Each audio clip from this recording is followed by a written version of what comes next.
Good evening and welcome to our commission meeting. This evening, Wait. You can get a little bit closer to the mic. we will start our evening with prayer and the Pledge of Allegiance. If you would care to join us, we will be led in prayer by Pastor E.J. Wood from All Shores Wesleyan Church.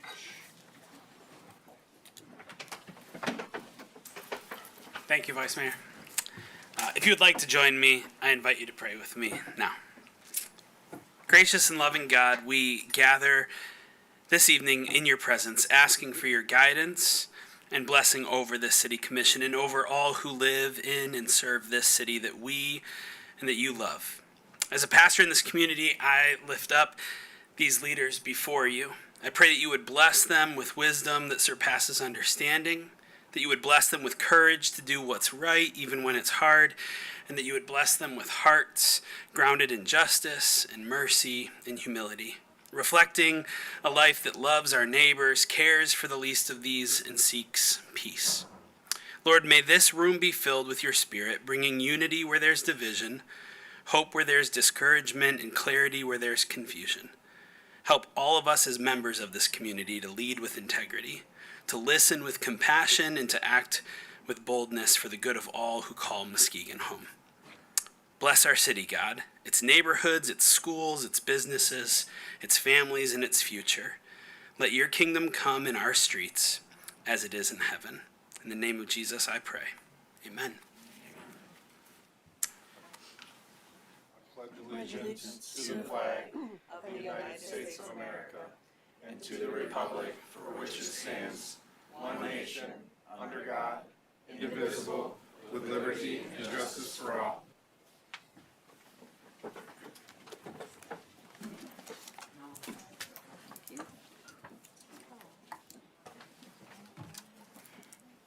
Call, please. Vice Mayor St. Clair, Here. Mayor Johnson, absent. Commissioner Kilgo, Here.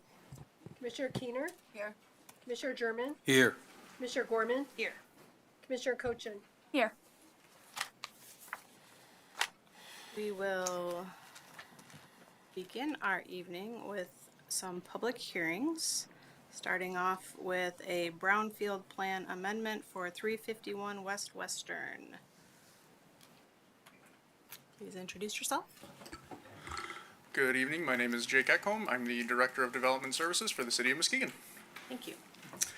And can you report out on this? I can. Yep. So this item refers to the long-awaited Lakeview Lost Phase 2 project at the corner of 2nd and Western downtown, the companion building to the first Lakeview Lofts project. It includes an additional 64 apartments and first-floor retail, and it will be requesting the commission to agree with the Brownfield Redevelopment Authority Board, which voted unanimously in favor of this brownfield plan this morning. The total eligible activities for reimbursement over the life of the plan, which is roughly 30 years, is $6,540,000 at $560. The Brownfield Board itself, their administrative costs are around $385,000 over the life of the plan for their revolving fund operations, and then their 5 years of capture for their revolving fund will be up to $2.15 million. So those are the rough numbers. The project itself we've been working on it for several years. You'll recall that there's also a redevelopment and placemaking grant in the amount of $5 million attached to this project from MEDC. And the goal is to get through the final financing. Site plan has been submitted to the city and get the thing under construction sometime in September or October. Happy to answer any staff-oriented questions, and then the developer is also here. Thank you. Commissioners, do you have any questions for staff or the developer? All right, seeing none, this is a public hearing, so if there are any members of the public that would like to comment on this, now would be the time. If you are watching from home and would like to make public comment by phone, you can call in at 231-724-6721. And we'll give that a minute.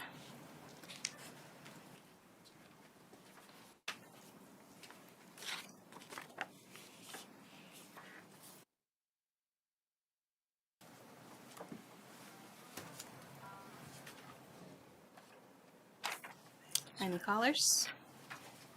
No, Vice Mayor. All right, thank you. All right. Commission, I would entertain a motion. Support. I didn't read the motion. I'm going to need you to read it. Not read it out loud. Ian, can you read the motion? I move to close the public hearing and approve the Brownfield Plan Amendment for 351 Phase 2 LLC. Support. All right, we have a support. Is there any further discussion? Yeah, Vice Mayor, I do just have one question. I don't know if staff can answer this or the developer. With these 23 units, are these units going to be open for short-term rental, like Six- subleasing? 64 total units. I'm in sorry, the new build. 64 Yeah. total units. So they are in the exempted zone per city policy in any TIF district. So the DDA and the Lakeside CIA, the caps are exempt for those geographic overlays. In theory, that could happen. That is not the current plan for the developer. They're all meant to be long-term leases. I should also mention while we're discussing the units, because of the housing TIF component, which we had a similar project with the General Hospital redevelopment site just a month or so ago come before you for that brownfield plan. 50% of the units will be restricted to 120% AMI or below for the life of the brownfield. So there will be an affordability component to these units as well. Thank you very much. Further questions or discussion? All right, hearing none. Roll call, please. Commissioner Kilgo, Yes. Commissioner Keener, Yes. Commissioner German, Yes. Commissioner Gorman, Yes. Commissioner Koshin, Yes. Vice Mayor St. Clair. Yes. Motion passes. Thank you. And on to our next public hearing. This is for a neighborhood enterprise zone certificate for 15 years for a new construction home at 1542 Adams Street. Please introduce yourself and tell us what we need to know. Okay. Good evening, everyone. I am Jocelyn Hines, and I'm the development analyst here for the city of Muskegon. So I'm here to present you all, which we have saw this NEZ several times, is a neighborhood enterprise zone certificate for 15 years for 1542 Adams Avenue. We have been working with this developer quite a bit, Stevens Homes and Investments, in regards to some of his infill housing projects in the Marquette and Jackson Hill neighborhoods. So just to continue to get you all familiar with the program, a neighborhood enterprise zone allows for a reduction in the new value added to a property.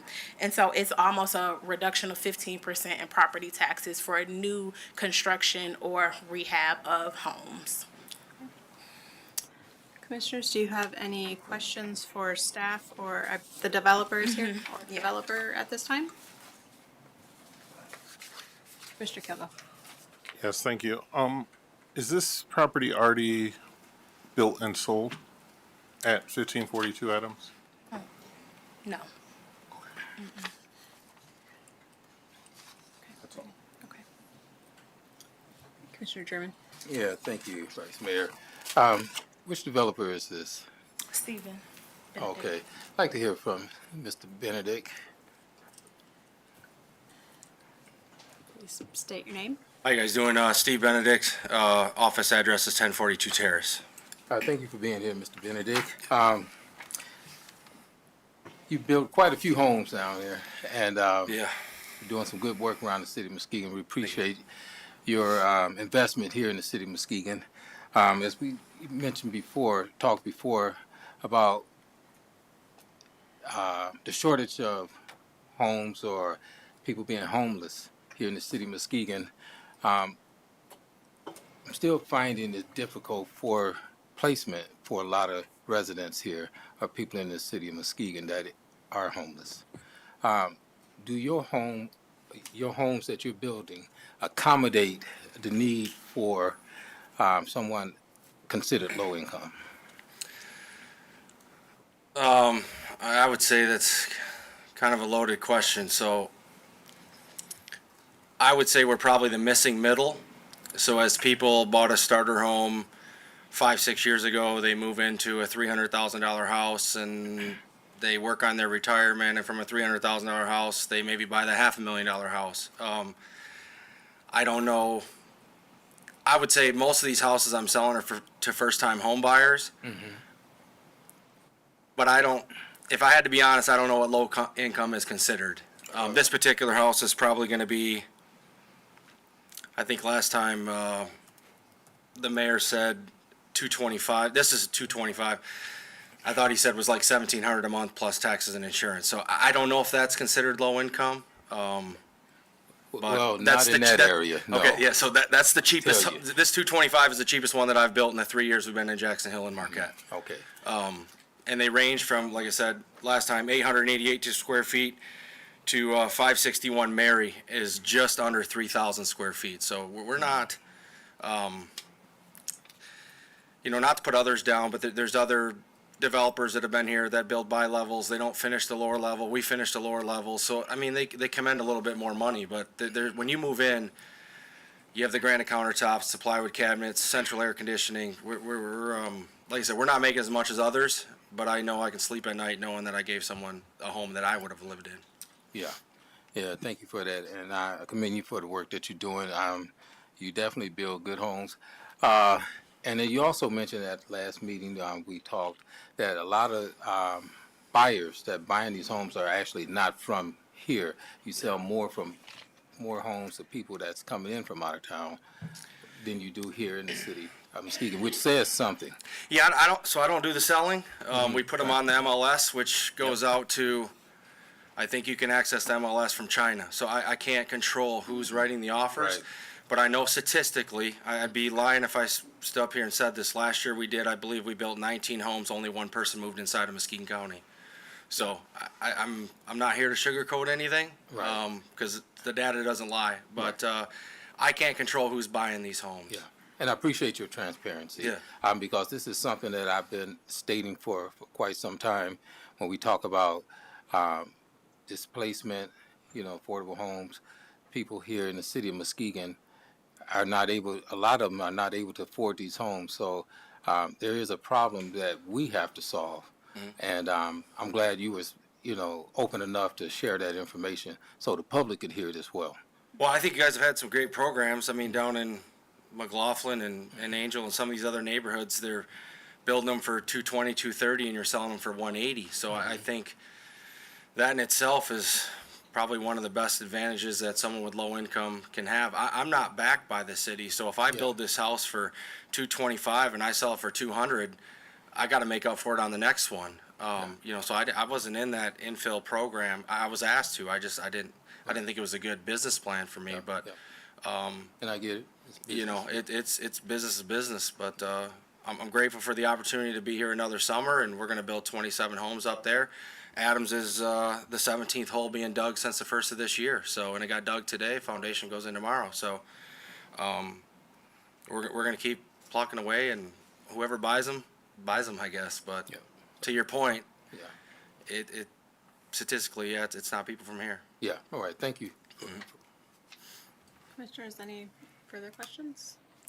This is another public hearing, so at this time, if there's any members of the audience that have an interest in commenting on this, now would be the time. And again, we do have phone comment, so if you want to call, you can call 231-724-6721.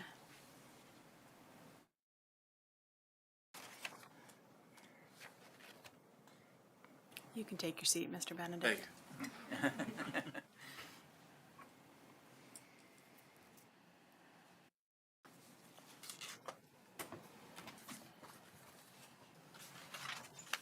Any callers, Madam Clerk?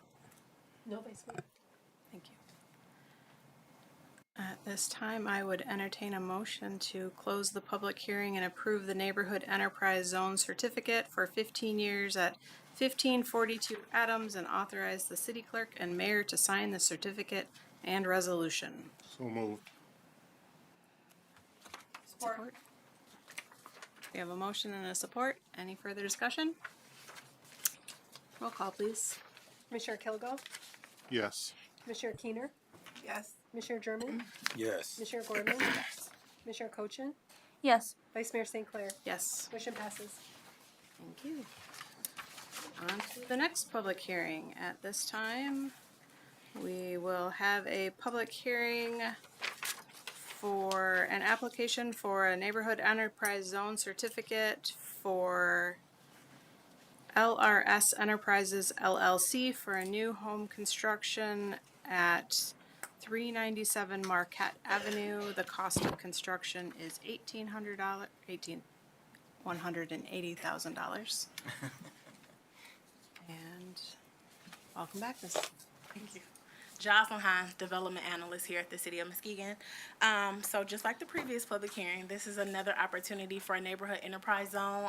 This developer is Rudy Briggs through LRS Enterprises LLC. It is in the Marquette neighborhood. And just like I've emphasized before, this helps reduce the property tax burden to homeowners who are looking to be in this area through this program. So the developer is here.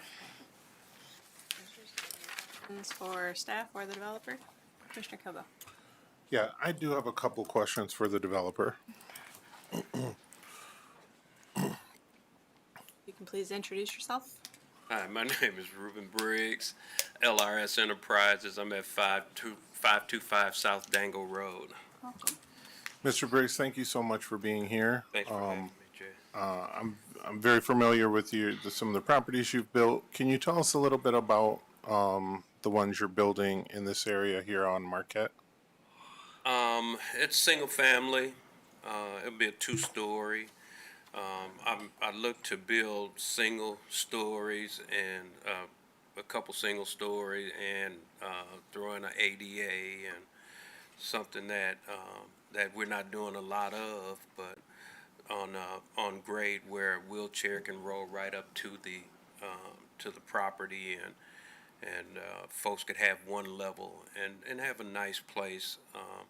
And the cost of doing business is not getting any cheaper. So one thing that we try to do is to keep costs down and create affordable, well, what's called affordable. And you look and think, what is affordable now? It used to be $100,000, but now we're surpassed that 100 times. So, and we're looking to build good quality homes, something that the first-time home buyers would like. And I will be doing some custom too in the lots. I have 6 lots in the Jackson Hill area, and we plan on digging 3 holes at a time. Okay. But this first one that we're doing right now is just to get started and feet off the ground. Awesome.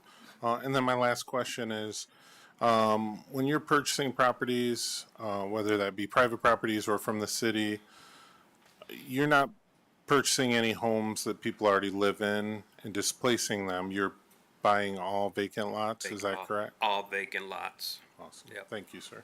Yep. Any other questions? Commissioner German. Yes, thank you, Vice Mayor. Thank you for being here tonight, Mr. Briggs. Thanks for Good having seeing me. you. And Yes, you I'd like too, to commend you on the work that you're doing here, also in the city Thank of you. Muskegon, and your investment that you're making. And kudos to your last project over there off of, was that Leonard? Leonard Street. Yep. Now, these homes that you're building here, it's in the Marquette area, and it's good to see these homes be built in these empty lots here. Again, as a commissioner, constituents, and others that call on me, when we talk about the shortage of homes and the affordability of them, your price range, you said they're somewhat, sound like more or less attainable, more or less. They're not really low-income homes. If attainable would be probably the proper word to use. Yeah. I mean, it's something that we think about providing for first-time home buyers, and they're on a fixed, they're not fixed income, but the income of 2 people that move in, and it's not a lot of money. I don't know I can't remember what the income for 2 people in a home is, but I know that if you go, at $180,000 to build one, and then have to turn around and sell it for 200 and, you know, $60,000 is, if that's affordable, then that's, Yeah. Yeah. And you've been building here for quite some time now, before you start partnering with the city of Muskegon. But for this new phase of your development, who would you say buy your homes the most? Would there be people from here in Muskegon or out of towners? well, previously, Leonard Street, I think is half and half.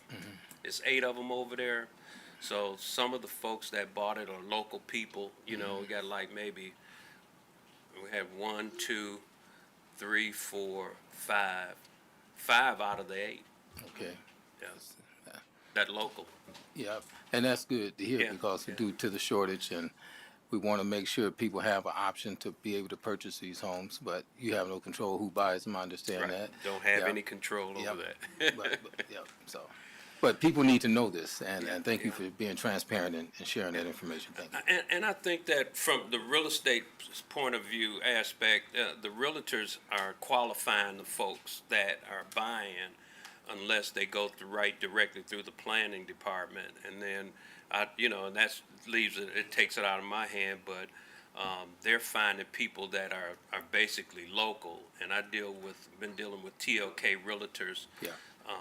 doing the acquisitions or doing the sales of the home. So we got 5 out of the 8 local. Right. Well, it's good to see you still partner with the city. And one of my concerns at one time when we started this phase, that there was not enough equity in the development stages. When I mean equity, I'm talking about brown and black developers at that time. So to see this and to be a part of what's happening in Muskegon is definitely a plus. And let Proud. people know that we are inclusive here.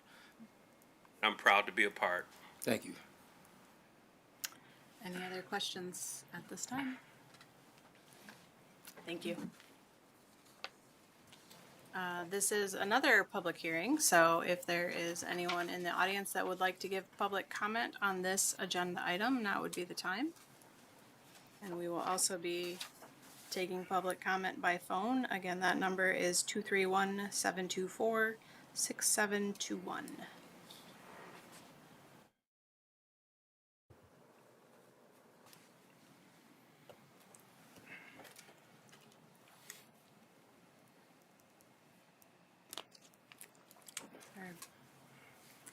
Any callers, Madam Clerk?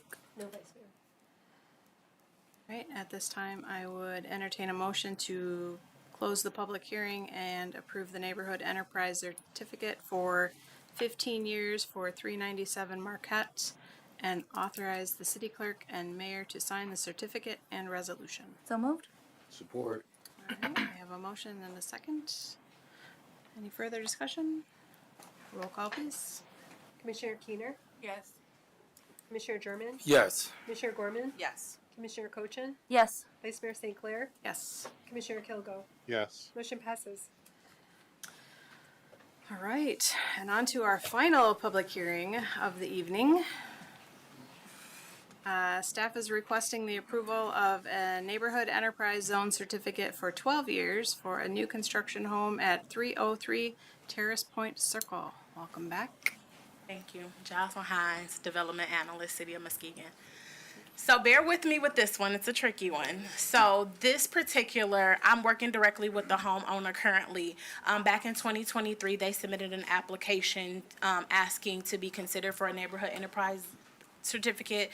There was a clerical error that it was never processed. And so I have been in touch with the particular homeowners asking could they be considered for another neighborhood enterprise zone certificate.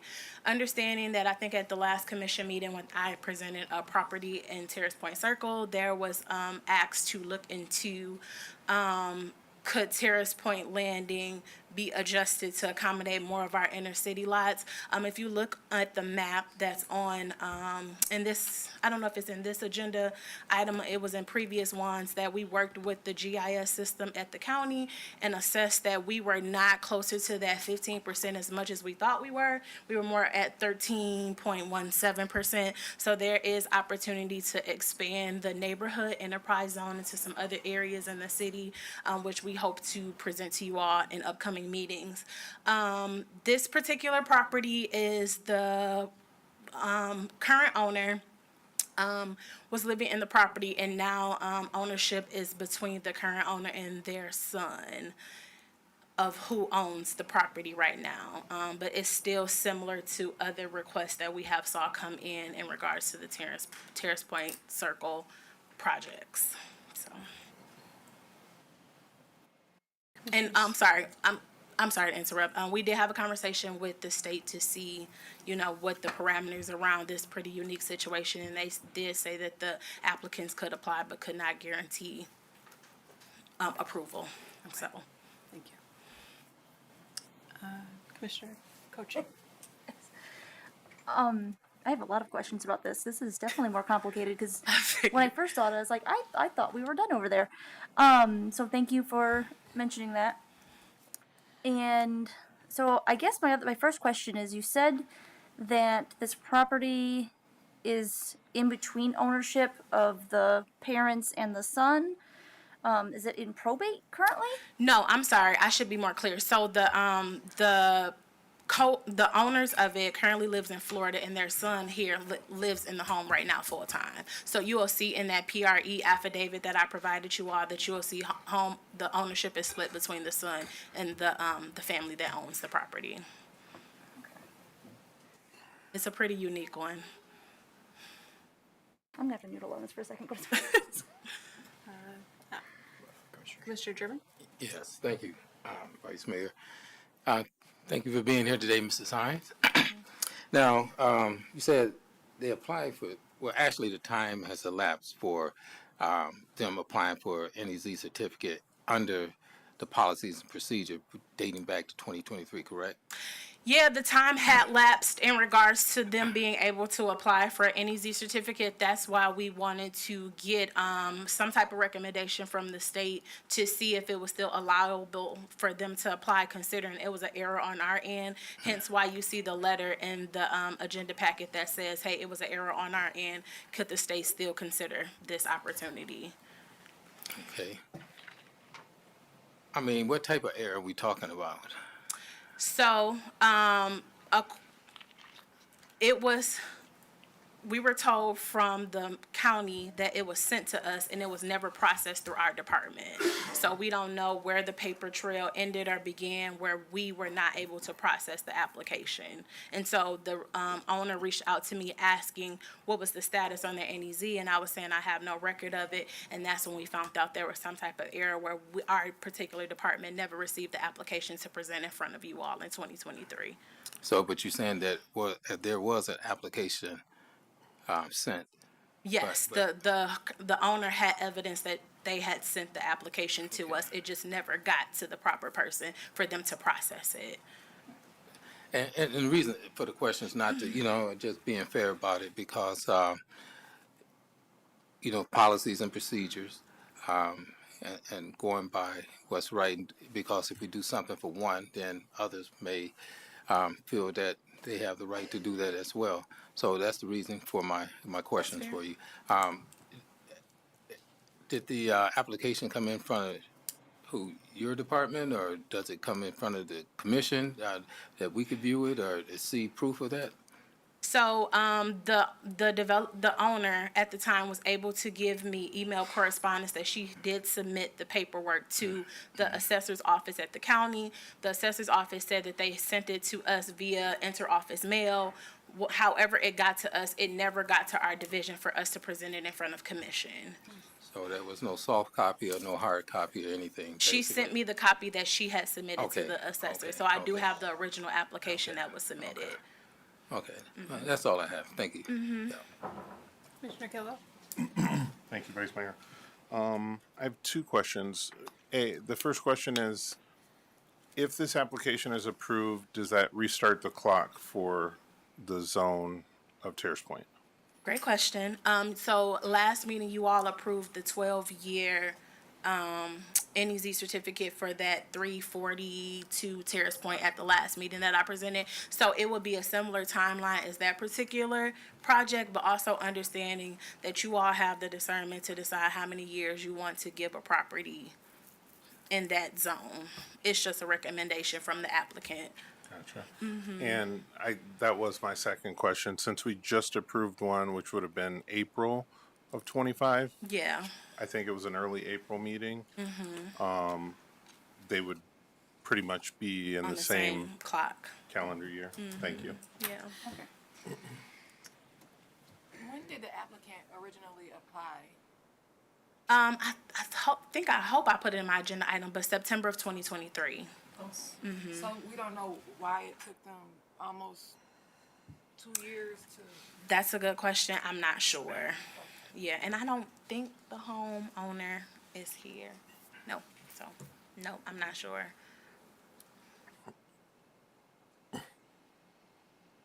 Did you have further questions? I was waving at the cute little girl waving Okay. at me. Any further questions from the commission at this time? Commissioner German? Yeah, just one more question. Thank you, Vice Mayor. Okay, almost 2 years, and I'm following up on Commissioner Keenan's question here. And I'm kind of paused because I just don't see, a clear path of why it took 2 years. And that's where I'm kind of struggling with this. And the son owns the property now. Does the parent? He own has the part property? ownership. He has part ownership. Yeah. Okay. And the parents doesn't live in the house, but they originally were the buyers. They were originally the Okay. buyers, yes. See, and this is the thing that gets me with these opportunity zones, because you can buy the property, sit on it for a while, and then choose to sell it or whatever later for a profit. That's an opportunity. And usually people do business up front like they've done before when we first created this opportunity zone. So that's where I'm kind of struggling with this at. And I don't know if there's something that we could look at later, or I would feel more comfortable not voting on it today, actually, and look more into it, because, again, following policies and procedures, and to get, more insight on it. I mean, that's pretty much where I'm at.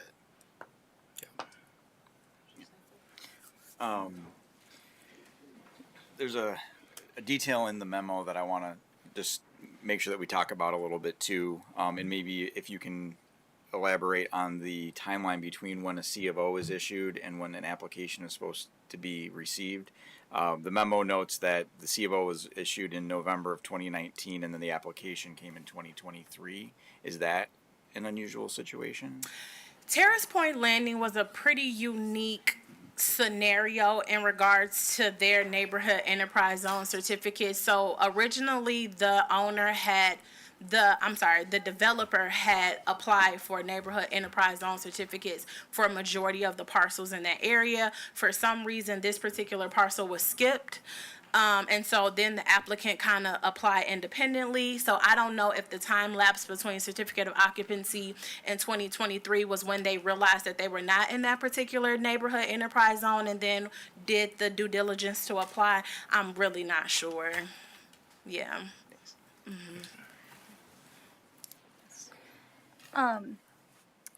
How would an individual know that they are in a neighborhood enterprise zone beyond getting getting the approval back? If you show, I don't know if it's on this particular agenda item or the one previously, but we have the neighborhood enterprise zone map. So a lot of homes in that particular map are in the district, and then they have to do the job of applying for the certificate. Yes, my question is, if I'm trying to figure out how this individual would know if it had been approved, especially if we're talking about a situation where parents had owned it and now a son. I'm thinking about if my dad had owned this house and then, moved into a nursing home or whatever, and then I owned it, and then how would I know if it's in a neighborhood enterprise zone? I'm kind of wondering if that's what happened here. So I'm wondering, how would an individual know that they had gotten approved? And would it show up in a letter? Would they have a continual communication in regards to that? Yeah, great question. So I'm sorry I didn't understand your question the first time. It would show up on their property tax bill if they were had a current neighborhood enterprise zone certificate. So they would see that reduction in their property taxes when they receive their spring and winter bills. Okay, and it's clearly labeled. Yes. Yep. All right, thank you. Yeah.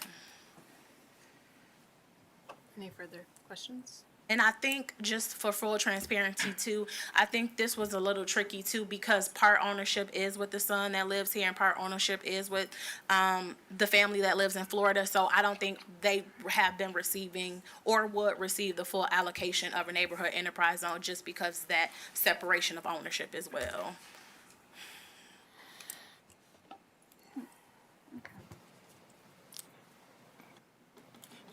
Yes, thank you. Could you explain that again? You said that full separation of ownership. Yeah, so the son, I think if you look at the documents, because I wanted to be full transparent about this one, I think you will see in the PRE affidavit that the son only owns about 1% of the PRE, and his primary residence is in Muskegon, which qualifies for the neighborhood enterprise zone, and then the parents who own the additional percentage of it, their primary residence is in Florida. Okay. And how long has the son been homesteaded there? I'm trying to see if that, I think if you look at, I don't have the full packet, so if Ann goes to it, I think you can see a timestamp on that. November 2019, 100%. So since they purchased the property, it's been homesteaded, it looks like. And this parcel was not included in the NEZ Original certificate. when the development started. Yes, yeah, for whatever reason. Yeah.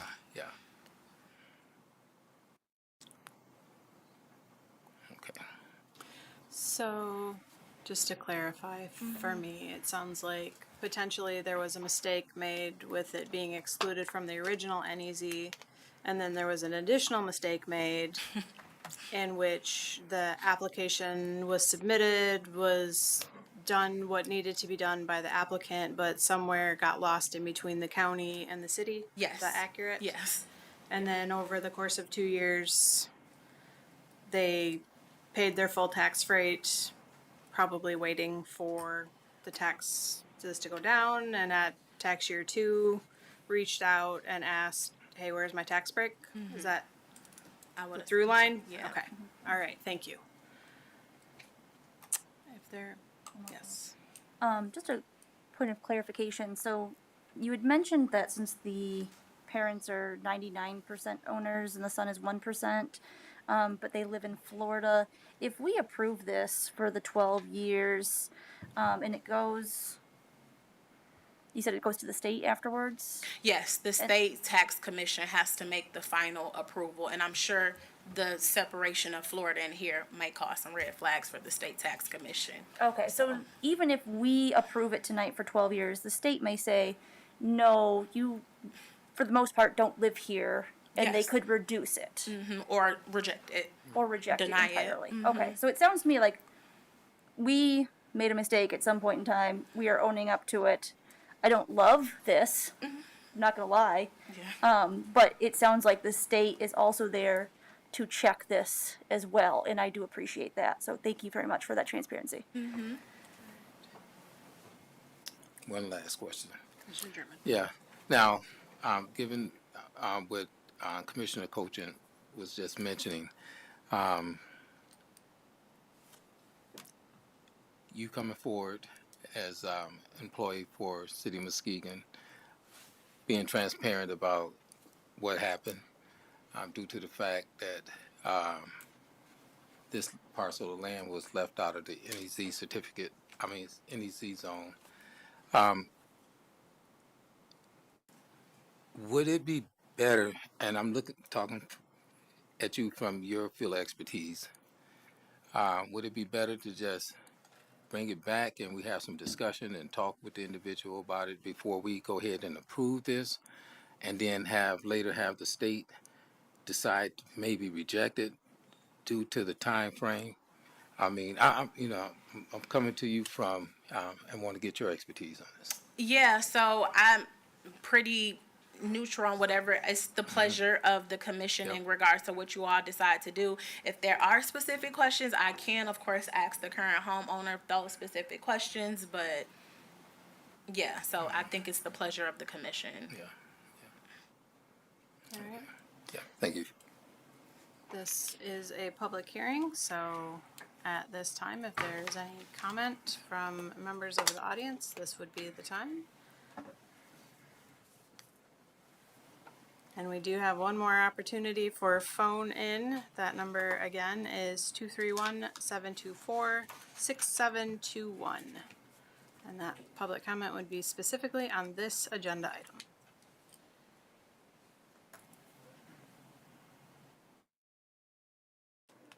Thank you, Ms. Hines.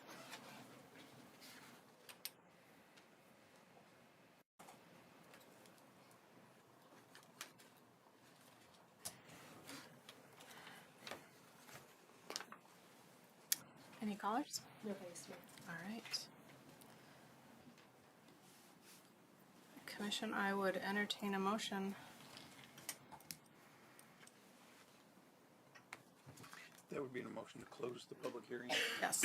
Excuse me, and approve the enterprise zones Yes. certificate. I move to close the public hearing and approve the Neighborhood Enterprise Zone Certificate for 12 years at 303 Terrace Point Circle and authorize the city clerk and mayor to sign the certificate and resolution. Support. Any further discussion? Just one other question, Vice Mayor. Just say hypothetically, another situation occurs like this, that there's oversight dealing with the same issue.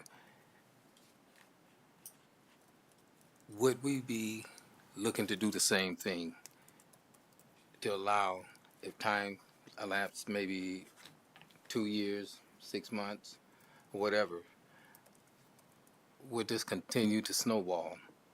Or would we just say, hey, we're not going to approve it or whatever? I mean, I guess this should have been brought to the commission sooner. And I guess, I don't know exactly when you caught this oversight, but I would have liked to at least known about it sooner instead of brought to me, right at this point.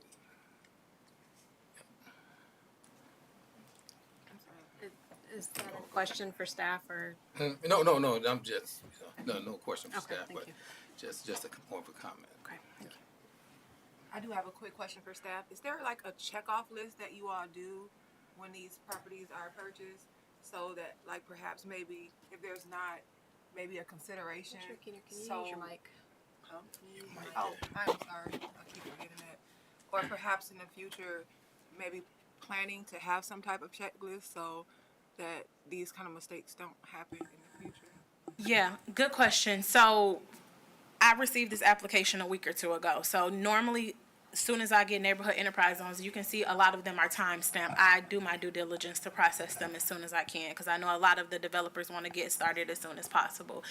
This particular one, it would have been tricky to catch because we had no paper trail of this particular application being considered. We didn't have it until the particular homeowner submitted the paperwork to prove that she had actually talked to the county assessor's office. That's when we was like, oh, we made a mistake or it was never processed or things like that too. So I think for sure there's opportunities to keep a better track of particular parcels that's in neighborhood enterprise zone, but just know that we didn't have any type of recommendation or paper trail of this particular application. I just want to point out that Ms. Hines is being very gracious. This is not necessarily a staff mistake. As she noted, we didn't know this existed, and when we were made aware of it, staff worked very hard in the clerk's office and Ms. Hines to figure out what occurred, and we're doing what we see as our, as I guess due diligence or what's in the best interest of the applicant to move it forward, because it did get dropped somewhere in the process. And I think it was just a human thing at some point, and we're not sure where it occurred, whether it was at the county or falling out somewhere between here and the county. But I don't think it's anyone's fault, and there wouldn't be any checklist or way to ever figure out that something happened. And with these NEZ applications, even if a home is in, or a structure is in an NEZ zone, it's incumbent on that homeowner to fill out that application.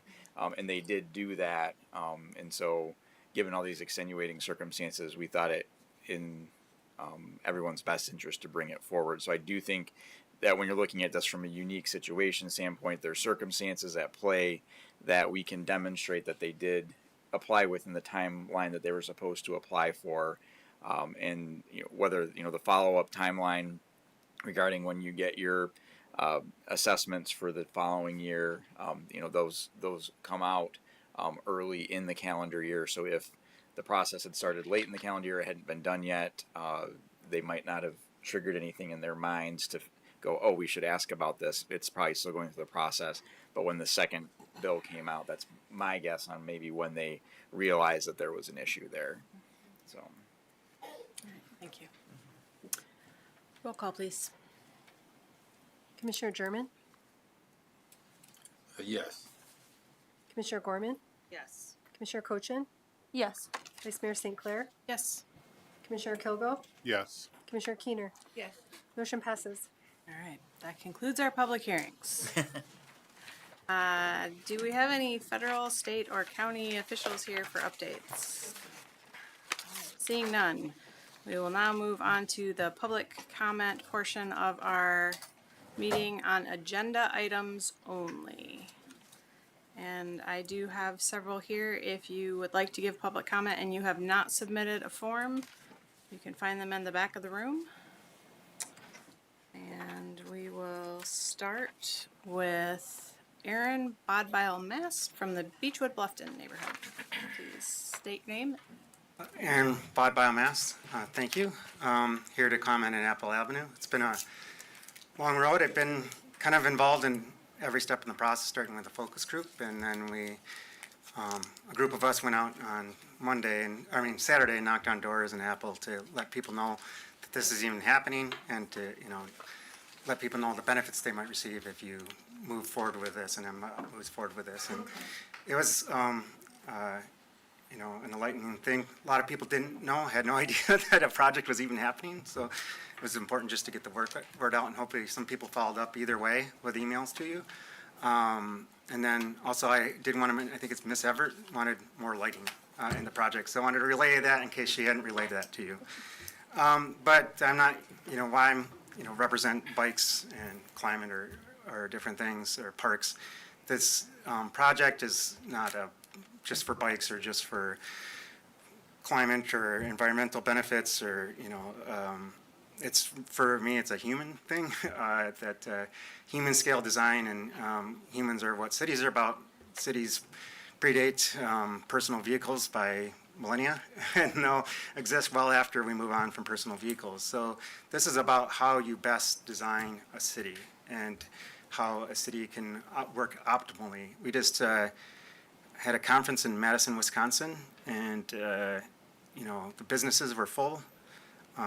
There's one street near campus, not exactly the same as Muskegon, that had tons and tons of people out. Every business was full, no cars, right? So cars don't equal success, right? Cars are great for what they're great for, but they're not, balancing them in a city is really important, because to create a vibrant city full of life that has a high quality life and is a great place to live and where people want to live, a 4-lane road doesn't make a city a place people want to live. People make a city a great place to live, and having a walkable city with human level businesses, human level parks, human level facilities is the way you do that. And right now, the Apple Avenue is currently designed is completely antithetical to that, and is a hindrance to a great city. I think currently of Apple and Seaway is kind of a tourniquet around the core of the city, and in Heights and those things. So we know empirically from countless examples, locally, regionally, and globally, that this works, and this is the way to go to address past mistakes of getting too exuberant with road design in cities. And now we know better, and we have proof. I don't necessarily need to believe it. It's not a matter of faith because I've seen it. So, and I think if you approve this and approve the take back to control this street, it would be a huge benefit going forward. So, thank you. Thank you. Next we have Steve Gowron from the NIMS neighborhood. Good evening, Vice Mayor and Commissioners. Thanks for the opportunity to address you. I'm also here on behalf of the Muskegon Strong Towns Group and speaking in favor of the proposals on Apple Avenue. I found it rather interesting and timely for last Thursday evening at our Citizen Planner program. A number of us here are actually privileged to be participating in it. The section topic was using innovative planning and zoning, and the presenter used a term many of us are familiar with through Strong Towns, strode. That's not a street, and it's not a road, and they've been shown, and even the presenter brought up, to have degraded our neighborhoods and the corridors they're cut through.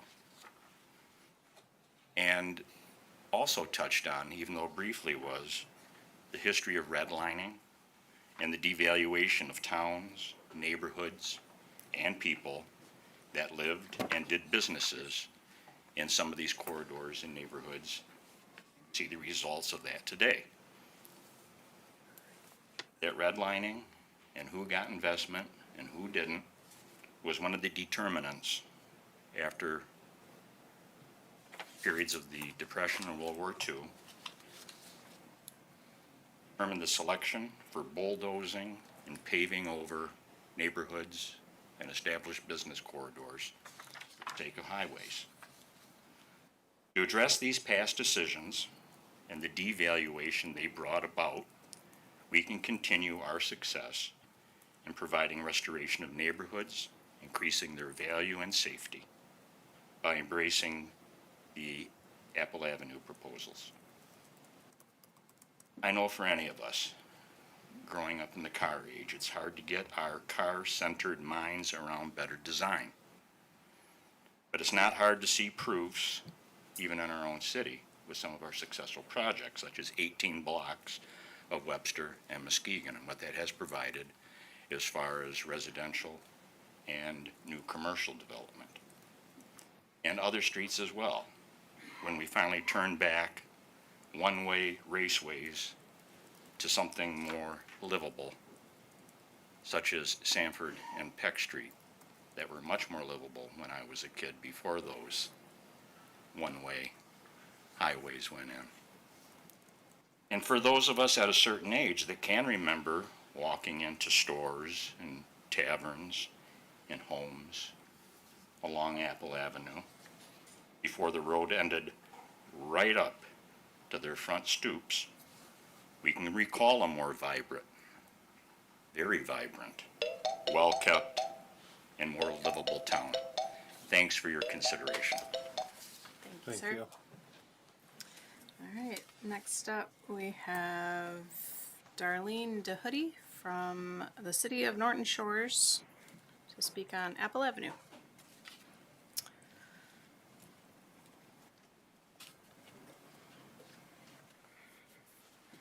I'm not for the Apple Avenue redesign. I traveled to the community college from my house in Norton Shores for 20 years. And I ended up, because it was so busy to take the Apple exit, I ended up going Shoreline Marquette. It's a very busy street with all the people going to the college and all the people going to the county now and all the people exiting from the downtown. If we lived in Europe, I could understand the concept, but America is based on the car, and you're not gonna change it like that. And the other big thing is, we need to redirect the money to the people who really need it, who are without housing, without jobs, without the support they need. And I would highly recommend, in any way, shape, or form, I know this is a specific project, but it's all public money. And the public money needs to go to people who are not housed. I'm running into people who are losing their fingers or having them amputated because they've been out in the winter and they haven't been in a house, and they're still out there. Winter is a ways off now, and I think now is the time to start planning so that these people aren't on the street anymore.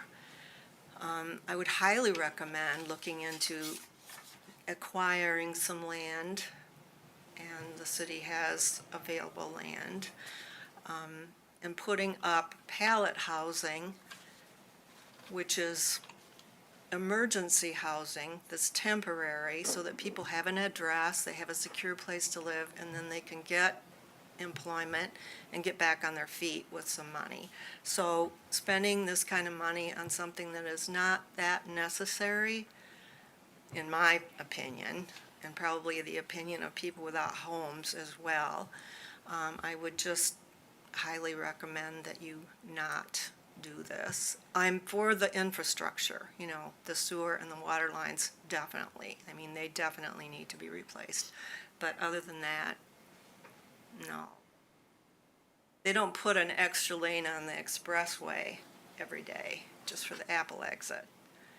It's a very busy corridor, so anyway. Thank you. Thank you. All right, next we have Kwame James to speak on the Apple Avenue design process from the neighborhood of Lakeside.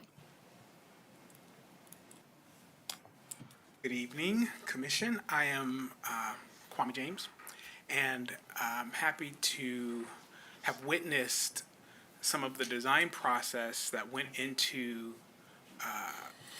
crafting this proposal that they're talking about, this redesign of Apple Avenue. I understand that, that cities don't change overnight. Like there is a process that has to ensue in order for things to go from one state to another. And, when you're talking about something on the scale of a city, it almost always involves a pretty long process. And I think that's what's been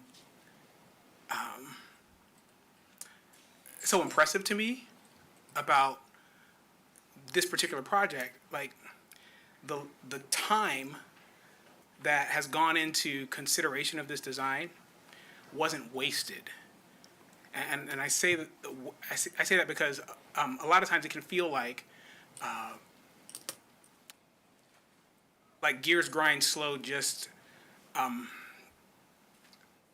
because they do, and then nothing is done to take advantage of that pacing in order to get the best possible outcome. A lot of times it feels like that time gets wasted. But in this case, I know for a fact from my own participation in some of the processes, like that time was taken to really consider all the angles, to hear from all the people who are stakeholders in this project, to hear from outside of just the design team's perspective, so that there could be a real balanced approach to discerning what would be valuable for this community. So, when I went to in this very room, there was a pretty big sort of open house where people could come to view the plans a few months ago. And, I came and just sort of listened to the kind of questions that people were asking. People who were, in favor of the project, people who were obviously not in favor of the project. And they were asking, sometimes some pretty pointed questions to the engineers and designers, and what I was so impressed by was just listening to the quality of the answers that they were getting from the design team.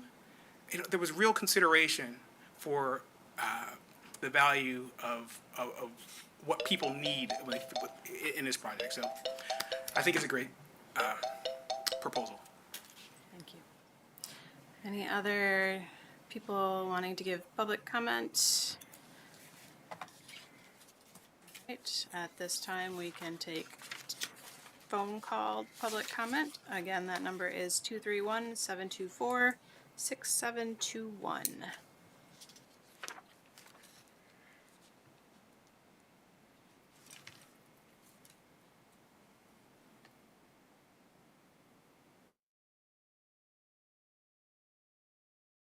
All right, hearing none. Commissioners, you have had a chance to look over the. Oh, sorry. We do have a We call do coming in, yes. All right, please. Says Peter Weinbelt. Okay. Hello, you are calling into the City of Muskegon's commission meeting. You can please state your name and your neighborhood and the issue that you are calling on. You'll have 3 minutes to give your comment. Hi, my name is Pete Weinbelt. I'm from Roosevelt Park, and I want to talk about Apple Avenue. The south side of Apple Avenue for a bikeway. Now there's a Michigan law that says that bicyclists sharing the road have to drive with the flow of traffic. If it's only on the south side of the street, people going west to downtown will be riding against traffic. I think it would be much better if they put 5 feet on each side of the street, or if they isolate that so that they put a barrier between the street and the bicycle way. But I don't think that's going to be done, so they should put a 5-foot section on each side of Apple Avenue. That way bicyclists will be driving with the flow of traffic. So thank you very much. That's all I have to say. Thank you.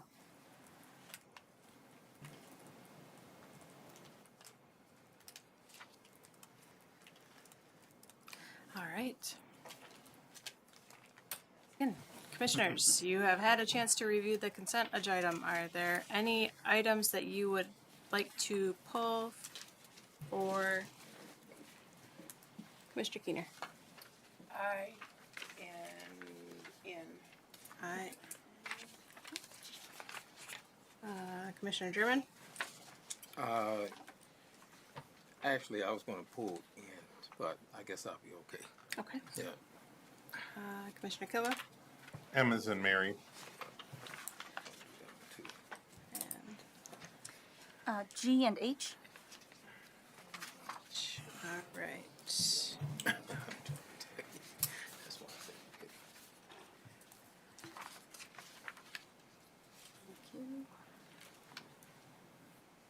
I would.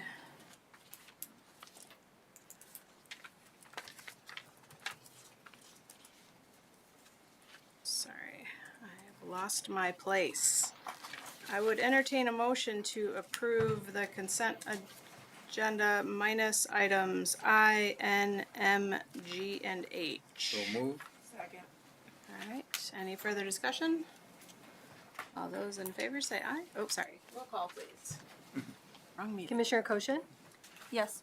Vice Mayor St. Clair, Yes. Commissioner Kilgo, Yes. Commissioner Keener, Yes. Commissioner German, Yes. Commissioner Gorman. Yes. Motion passes. Right. First item, item G. Entertain a motion? I move to approve staff to sign an amendment to the city's lease of U.S. Army Corps of Engineers waterfront at Pier Marquette Beach to allow a pier gate to be installed. Support.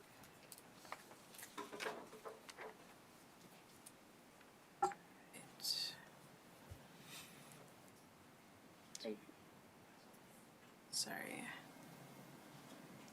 All right, we have a motion and a second.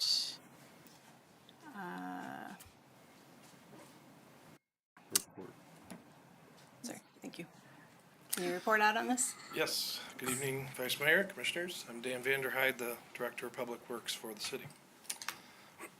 So this is one step in a long process that our Public Safety Department is going through in order to get a gate placed on the south breakwater arm of the Marquette Beach. They applied for a grant to the U.S. Army Corps of Engineers, which I will probably call the Corps going forward. That's what I know it as.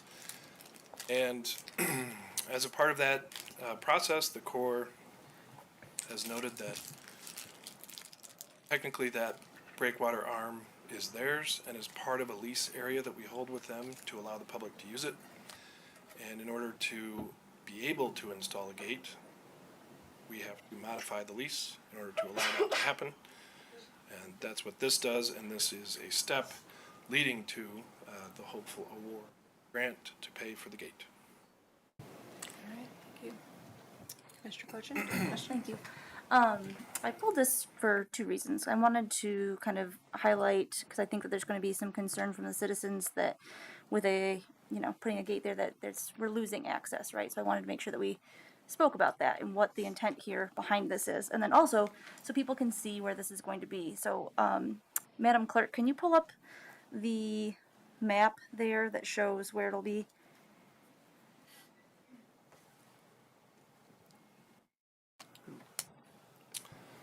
So I believe it is shown That one, that last one you're in. This one? the third page of the first attachment to the item.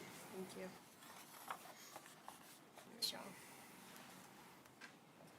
It's a little hard to identify on this map, but you'll see a very small note that says gate on the way we're looking at it. It'd be kind of the lower right portion of the map. It's sideways for us, but there's a little note there that says gate, and that is the general area that the gate will be placed in. And Director Vanderhyde, can you speak to the public accessibility of this location after we put in the gate? I will give a general statement about it based on my understanding, but if there's specific questions about that, then I may defer to Public Safety Director Kozel. But the general intent of the gate is to allow the Public Safety Department to close the South Breakwater Pier to the public when dangerous conditions exist. And is the thought process behind that to prevent people from jumping off of said pier when the waves are dangerous?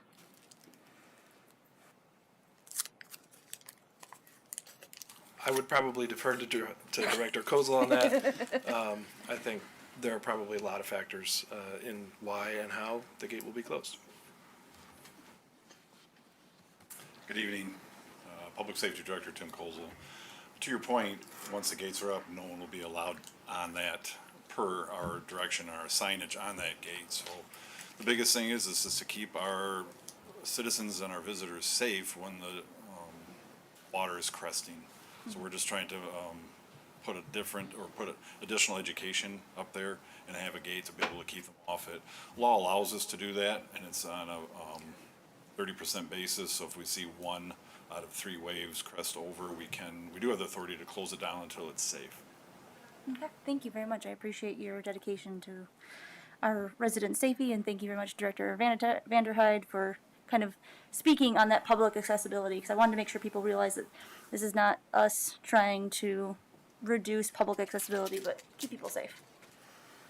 Mr. Manager, did you have something to add? Yes, I was wondering, Director Kozel, if you could talk about some other communities along the lakeshore that have similar gates. So I've worked in other communities where we have installed these gates, and it's been very successful keeping people from going out onto the pier. In the past, we've had water levels that really create these type of issues, so this is just an extra way for us to be able to determine that. So not only us, but Manistee has it, or Manistee will be installing it, Leadington has it, and I believe either Grand Haven or South Haven also has it. All right, Commissioner Kilgo. Thank you. Thank you for being here, Chief. We got lots of rocks there on the pier. I don't really, some people might jump off, but probably hit a rock. But when these waves crest, they come up over the paved part of the top, and those waves can sweep people away. Oh, certainly, most certainly, yes, and they have. So my question would be then, Muskegon Public Safety, the storm comes through, winds are high, waves are high, we close it off. Are they going to stay on top of, hey, the storm passed, it's clear, opening them back up, if it's same day type of situation, like the park hasn't closed yet? Doesn't have to rise to my level, to the city manager's level to be able to close this. It's anybody that's out there that's working. So it could be our officers that are assigned there during the summer. You know, we always have an officer down there. I would also suggest that if, once we have park rangers in place and they're out there and they see this, but then once it does calm down and we see that there isn't the 1 out of 3, yes, we would open that. But we definitely want to make sure that our visitors and our citizens are safe. Thank you. Questions? Roll call, please. Vice Mayor St. Clair, Yes. Commissioner Kilgo, Yes. Commissioner Keener, Yes. Commissioner German, Yes. Commissioner Gorman, Yes. Commissioner Cochin. Yes. Motion passes. All right. Item H, extension of partnership agreement, Boys and Girls Club of the Muskegon Lake Shore. I move to authorize staff to contract with the Boys and Girls Club of Muskegon Lakeshore for temporary staffing services during 2025 maintenance season. Support. All right. Thank you, sir. Hi, I'm Kyle Krachewski, Director of Parks and Recreation. I'm here to report on this agenda item. So we've been working with the Boys and Girls Club for a few years with our teen workforce program. They help us with the operations in the city. We cut down on some seasonals, and instead of having adult seasonals, we have this workforce program. And they help us with a lot of different aspects of maintenance in the city. Help us at the beach sometimes, at the parks all across the board. It's from the city side, it's a really great way to get involved and engage the youth in the community. They actually this year was one of the first times we have one who actually is graduated to the program. Now he's a full-time seasonal with us, so that's great to see. And for the Boys and Girls Club side, this is the best way for Boys and Girls Clubs to get teens to be involved. I've worked there. There's always an annual survey, and that's always the top reason why teens come is for job experience. So they have 24 kids who are willing and able and want to work for our parks this year. So it's very exciting, and just looking for the renewal so we can give those 24 kids some work experience and something on their resume. Wonderful. Thank you so much for reporting out on this, Director Karczewski. I just wanted to highlight that this is a fantastic program, and it helps our teens in the city, gives them something to do, introduces them to the Parks and Recreation Department, and like you pointed out, can lead to full-time employment at some point in time, potentially. So I think that this is a fantastic program, and I just wanted to share my support and hopefully let other people know that that's out there. So thank you. Mr. Manager. And just a clerical point, I believe we need to do an update on the hourly rate for the youth on the contract on page 2. Yes, I believe that was going to, yeah, right, yeah. So 1234 is the minimum now. Sorry, what was that? I believe 1234 needs to be the minimum now. So technically the motion, if we could have the motion to be authorize staff to contract with the Boys and Girls Club of Muskegon Lakeshore for temporary staffing services during 2025 maintenance season with the youth rate of $12.34 an hour. Minimum. So we had last year's minimum wage on there. So I authorize staff to, I move to authorize staff to contract with the Boys and Girls Club of Muskegon Lakeshore for temporary staffing services during the 2025 maintenance season with a youth rate of $12.34 an hour to start. Support. Thanks. Yep.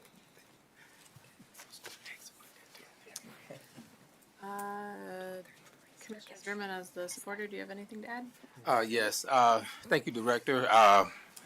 First of all, I can't express how much I feel about, the city partnering with the Boys and Girls Club to help youth. Growing up in the city of Muskegon, never left here, um, seeing the change and things just move out of the city, and some kids are less fortunate. But to give them an opportunity to be able to work and get some experience, to do something to put some money in their pockets, to feel independent and feel empowered. That's what it's all about when, I think about helping youth. So this gives them an opportunity to learn, what work ethics are all about, to be independent, to have money to go do things. And as simple as buying their mother a Mother Day card or, just doing something. But at the same time, it gives them a social connection with other workers and build relationships and stuff like that. So anything that I could do that you bring here supporting youth, just count me in.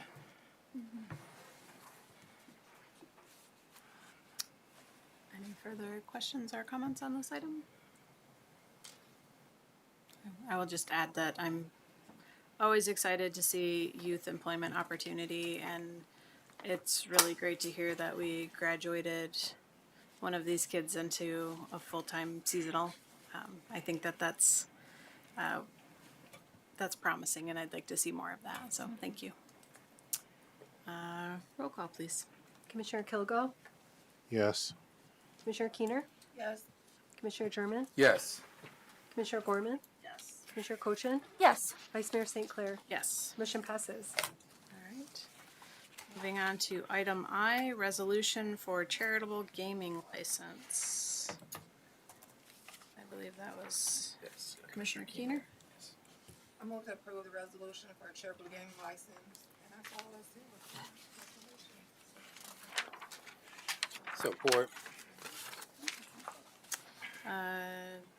So I guess this is our clerk that would be reporting out on this. Madam Clerk? Yes, so we did receive an application from Restoration Restore a Generation asking for they need to be recognized once to have a charitable gaming license. This gives them permissions to hold, different events and that where they can raise funds, but and they have to apply at the location where their office is at. So for in this case, it is in the city of Muskegon. I don't know if they're present or not. I don't see her. No? Okay, yep. So we have the information that it's to provide a safe haven for all youth ages 18 and under. They have lots of, sounds like really awesome things there with an indoor gym and commercial kitchen, cafeteria. They do class education in classrooms and outdoor park area. They give snacks, hygiene products. They do some academics, life skills, arts and crafts. I mean, lots of really neat things. And the center's daily programs are designed to help most, if not all, inner city at-risk youth, is what they've indicated. All right. Do you have any specific questions? This happens to be in my ward, right around the block from my house, and I absolutely love this program. They do a whole lot with the bare minimum. My niece goes there when they're open. Oftentimes they can't be open because they don't always have the funds. It's in a building where it's a really, really old boiler, so sometimes there's issue with the boiler, and they still make a way to provide services for, when I tell you it has to be at least 50 to 60 kids there a day that come from all over the inner city. And this program, I believe, saves a lot of those children from otherwise being in gun violence, being in gangs. She works with them as soon as they come in on homework. She also has this awesome gaming truck. They have indoor gaming activities. But just overall, it's a wonderful program for the kids in our community because some of them are also latchkey kids and come home to nothing. Even with the meals that they create, it's not just snacks. It's like full dinner plus snacks. So I am so for this program. I wish Erica was here and maybe Ann, you would know. I just wanted to know what kind of how the license would be used specifically, what kind of activities or fundraising did they plan to do, if she disclosed at all. We believe that they wanted to have like a bingo. Okay. They would be allowed to have other items with this, but that's what they indicated to staff. Okay. That's my only question. I'm just so for this program that does a lot, because all our kids can't get to Boys and Girls Club in that community. So this gives them something to be able to do. Thank you. Commissioner Keener? Coach. Oh, sorry. German. Coach. Oh, sorry. Commissioner German. German.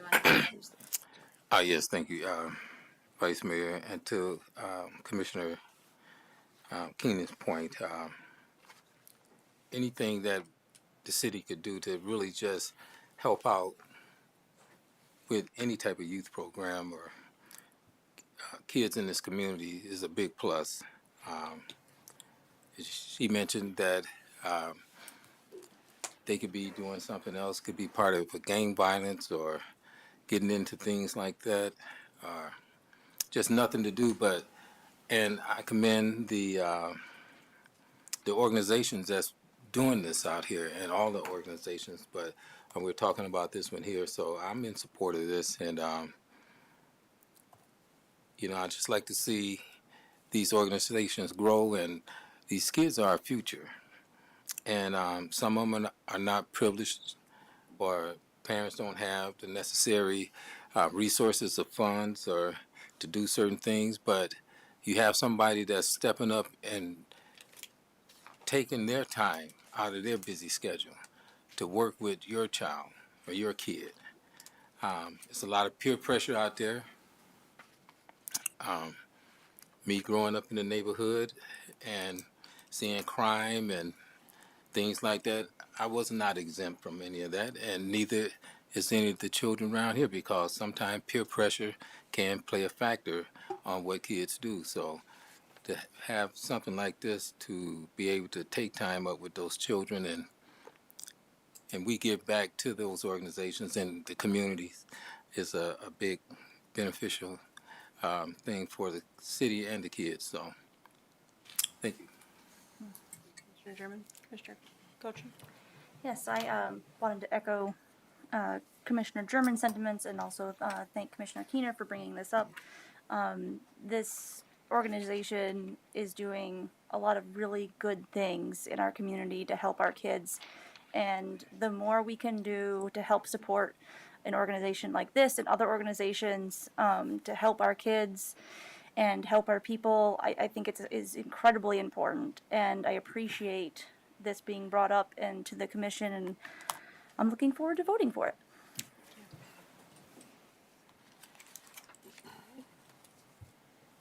Any further discussion? All right. Roll call, please. Commissioner Kilgo, Yes. Commissioner Keener, Yes. Commissioner German, Yes. Commissioner Gorman, Yes. Commissioner Cochin, Yes. Vice Mayor St. Clair. Yes. Motion passes. Next item on the agenda is item M. I move to adopt the resolution expressing support for MDOT's design of Apple Avenue and the city's associated costs. Support. All right. Evening again. Dan Vanderhyde, Director of Public Works. So we talked through these resolutions in detail last night. I will give an abbreviated version of what they include. So the city has been working with MDOT. MDOT is reconstructing Apple Avenue in 2026. There's been a long engagement process that the city and MDOT collaborated on in order to create specific advocacy to MDOT for things that the community and the city would like to see in the next version of Apple Avenue. Specifically, those things are a reduced number of lanes west of Burton, or effectively west of where the 5-lane section is today, reducing it to 3 lanes for most of its length, and then 2 lanes once west of Terrace. This resolution would also commit the city to certain costs, including one of the other things we've been advocating for, which is pedestrian and bicycle facilities. So there's a shared path along the south side of the proposed design for Apple. And I'll just use that as an opportunity to answer the question of the gentleman who called in during public comment time. We did, and in fact, early versions of the design included small or 5-foot wide bike lanes within the curbs of the roadway. But later in the engagement process, as we were presenting those concepts to those folks, and it was specifically at the meeting at Lighton Park, we heard from a lot of folks that much more beneficially for the walkers and bikers that we expect to use this facility, they would feel safer behind the curb on a separated pathway facility. And that facility will be separated enough from the roadway that the rule that the gentleman referred to, would not apply to this path. It would be a 2-directional path, and bikes and so forth would not be riding against traffic. They would be off the road. So this resolution supports the current design, as I mentioned, with those components, and then it commits the city from various funds to about $3.8 million over the next couple of years, and those would be budgeted costs presented to you in the annual those years. And I will. Thank you, Director Vanderhyde. Can you give a little bit more clarification? You just mentioned last night there was a breakdown. I don't know if that's available to show, but the 3.8 million water, a little bit of sewer, some different components of the project. When you say over the next couple of years, how many years exactly do you think that would we be spending 3.8 over 2 years, over 5 years? What do you think that will look like? Sure. So the city will probably pay the bills over the course of 2 fiscal years. With our fiscal year turning over on July 1st, that happens to be right in the middle of MDOT's construction project, which will be virtually all of the construction season of 2026. So some of the bills that MDOT sends us will fall in the first fiscal year before June 30, and I would say more, probably the majority of the bills will end up falling after that July 1st date. So most of the money will be spent in fiscal 27, but a not insignificant amount will definitely be spent in fiscal 26 and is included in the draft budget. The breakdown of those costs specifically are $1.75 million from the sewer fund, $480,000 from the water fund, $1.4 million for the path and other road-related improvements that MDOT has assigned to the city, and then $150,000 that is the city's statutorily required share of MDOT's project because it falls within our city limits. That's required under the same law that governs the gas taxes and how they're distributed. Awesome. Can you give me the path number one more time? 1.4 million. Thank you. Is it correct that Apple Avenue right now has sidewalks from Burton, the proposed start, Burton to Webster? There's sidewalks on both sides of the street, pretty much that entire length of Apple Avenue? Yes. And this project's going to be expensive no matter what, because our water, sewer, since they're replacing the road, we're going to be doing the under road infrastructure during that time. Is that correct? Yes.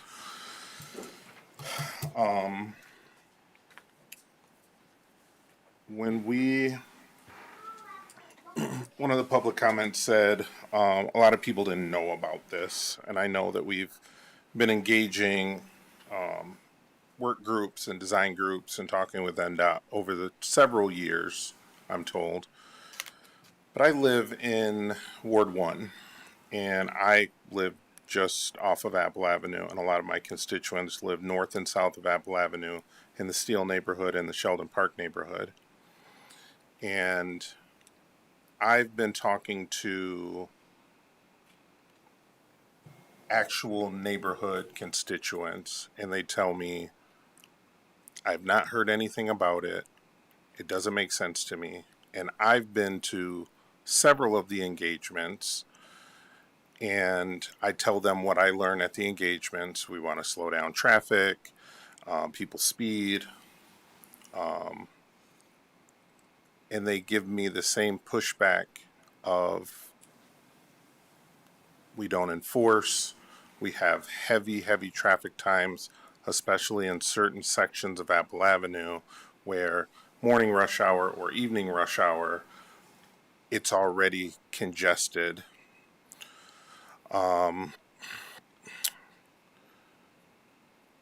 As the former mayor said, I'm also in the citizen planner class right now, and complete streets are important. I'm not in favor of our current design for Apple Avenue. I do think that we can make a complete street of Apple Avenue. We want people to drive into Muskegon and see a beautiful city and a welcoming, vibrant city. And I do believe that there are ways for us to do that without necessarily using the current design aspects.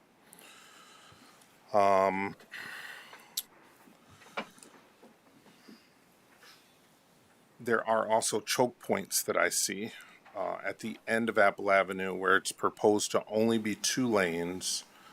So between Terrace and Webster, especially on the curve that turns into First Street.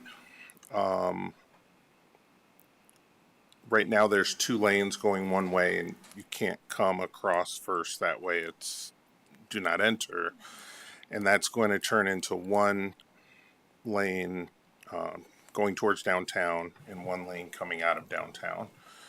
And that is already a congested area of Apple Avenue also. So from the conversations I've had with people that live on and north and south of Apple Avenue, people that work in downtown and travel to downtown every day, I am not getting the support from constituents and from the public for this current design of Apple Avenue. There are other things. I know that we put a lot of work into this, and currently the road is not ours, and MDOT can do whatever they want to do anyway, and I do understand that, but I want to let the public know that your commissioners do listen to you, and I've listened to the public with them saying this is not the right design for Apple Avenue, and I will yield. Yes, thank you, Vice Mayor. Thank you, Director Van Hyde, being here tonight. As Commissioner Kilgore stated, Apple, this design basically comes from Ward 1 into Ward 2, which I reside. I asked a question yesterday about the point where Wood and Apple meets, and then it turns into a 2-lane. That's been a concern for me. I've received several letters. I've received several letters from constituents and people that I don't even know in emails concerning the road design itself. And I commend staff for meeting with MDOT, the work that you're doing. So don't think that, hey, I don't appreciate that. We appreciate you. But being an elected official and being elected by people in the community, my constituents, you know, I listen to what they have to say because these are the investors, these are the stakeholders. They've lived there for years. I do support the infrastructure, and I want to see something different because our roads definitely on Apple Avenue was a main gateway to Grand Rapids as it goes on out. 40 years ago, and I just kind of give you a quick story right quick before I finish up. I say even farther than that, 70, I was 10 years old, right in front of Angel Elementary School. I seen a young lady get hit by a car, and that's from that traffic just speeding. I walked the street down Apple probably 3 weeks ago. A school friend of mine was with a walker, legally blind, couldn't cross the street. I had to help him cross the street. So definitely seeing what is being proposed here would help and provide some type of safety for pedestrians and people in that community. But when the community reaches out and the business owners reach out and say, well, hey, we don't support this, or is there another way, or could you go back to the drawing board? What is your thoughts on that? Going back to MDOT and see if we could reframe this? Or is this something that right now is just set in stone and they just want us to vote on this resolution? First, I want to just real quick clarify something there. So in response to, I think, many of the same letters that you saw and received, MDOT and the city have agreed to revise that transition point where it goes from 3 lanes to 2, from Wood Street to Terrace. So the 3 lanes will carry through to Terrace under the design as MDOT is proceeding with it and under this resolution. Okay, so from Wood Street on down to Terrace down there, they're considering 3 lanes. Correct. Okay, that was a major issue and concern. Okay. To your second question, it is, as I said, the city and MDOT have been working for 2 years, through this process, and obviously I've been here in front of you a few times throughout that period. It is, I think the way that we worded it in a frequently asked questions document that should be posted relatively soon regarding the project, we've moved from the point in the project where open dialogue about what the road is going to look like has transitioned to specific input on the existing design or the current design, right? So I would defer to MDOT to completely answer your question, but I believe I can speak for them when I say it would be difficult to go back and make large changes to the corridor at this time. Yeah. And now, I didn't hear anything about, and you may have put it in there, ADA, being ADA compliance. What is the plan for that? Yeah, so MDOT is under rules that will require them to make the road completely ADA compliant from start to finish. Okay, that's good to hear. The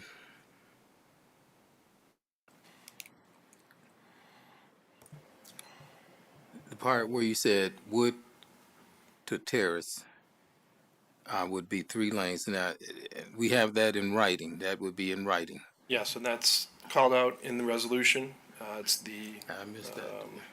It's the last whereas. And I'll read it here. It just says, Okay, thank you. whereas the city of Muskegon desires to express support for a 3-lane section from Burton Street to Terrace Street in order to minimize any impacts to its public safety department's emergency responses. Okay. Just for clarification, is that right? Go ahead. I was gonna say, what I'm seeing in the packet is not the updated resolution. Yeah. Shoot. I do, the attachment.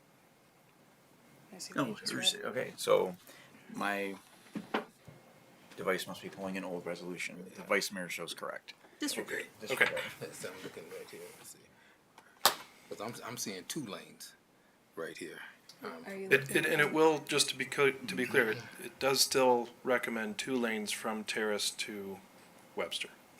So we are still, the resolution does still state that it supports a 2-lane section from Terrace to Webster. There it is. But it has been changed to recommend a 3-lane section, from Burton where From the Burton Street to 5 Terrace. lane shrinks down all the way to Terrace. Okay, thank you. I see it now. Well, that does answer some of the questions and concerns from constituents and myself. That's all I have right now. Yep. Thank you. Commissioner Fletcher? Thank you. Thank you for your work on this, Director Vanderhyde. I know this has been a long, ongoing process. I had a question last night that I didn't get a chance to ask. You had mentioned that the total cost to the city is going to be $3.8 million, and we confirmed that it's going to be paid over the next 2 fiscal years. What's the main thing that we are gaining from this? I think is probably the big thing that the constituents and the people want to hear. Sure. So I would say probably the best way to say the one thing that we're gaining from this would be recapturing the city character of Apple Avenue. So under that heading, right, all sorts of safety-related things, reduced speeds, reduced crossing distances, things like that. The pedestrian facility that, you know, provides a safer place for those walkers and bikers to be. We are seeing the Angel neighborhood and other neighborhoods more easily accessible, easier to cross between portions of the neighborhoods, between neighborhoods, and we're seeing the ability for the city to create a more pleasant corridor and entry into our downtown. Mm-hmm. Okay, thank you. You had mentioned that the pedestrian path. One of the things I wanted to kind of touch base on is you had mentioned there was $1.4 million for the pedestrian path. And can you elaborate on how long that pedestrian path is going to be, and if we have constructed one similarly in the city, and how much that cost? So to the first question, it will go from Muskegon or Root Park, effectively, if you're familiar with where that's at.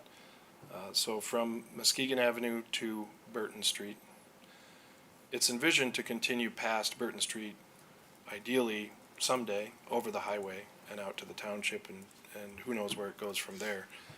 But that's wrapped up in a future MDOT hopeful project at the intersection with the highway. So for now, it will end at Burton Street, and that's mostly due to just a lack of space for it. The city has built several paths like this one. The one that will be most like it in character is the Laketon Trail, the one that sits on the north side of Laketon, from about Park to the industrial park. I'm not familiar exactly with how much that one cost. I can say that we are in the process of working on the design of the Laketon Lakeshore Trail Connector project, which will connect that Laketon Trail to the Shoreline Trail, and that will be on Sanford and Terrace, which ideally will be built the same time as this project. That cost, which is a longer trail than this one, is about $3 million.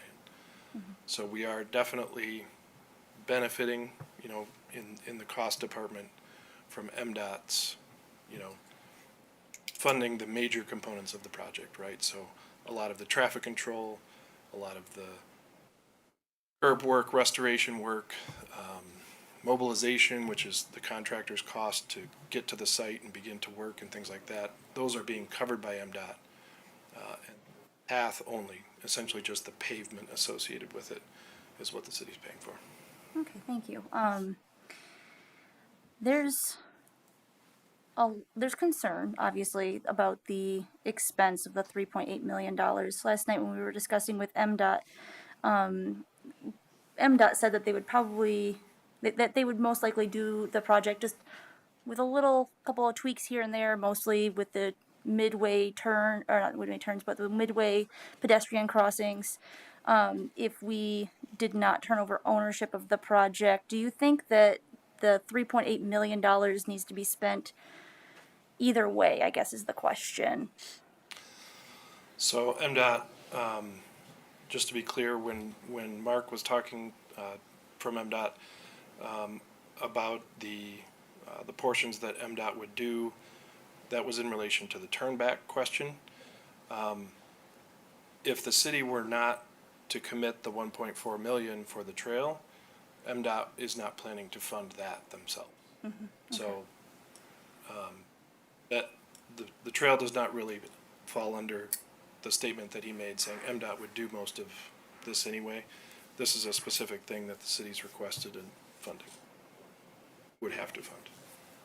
And to answer one of the another one of the public comments that was brought up regarding this item, certainly not to take away anything from the homeless crisis and housing crisis that we're having, but the 1.4 million that will be used for that pathway is from the city's road funds.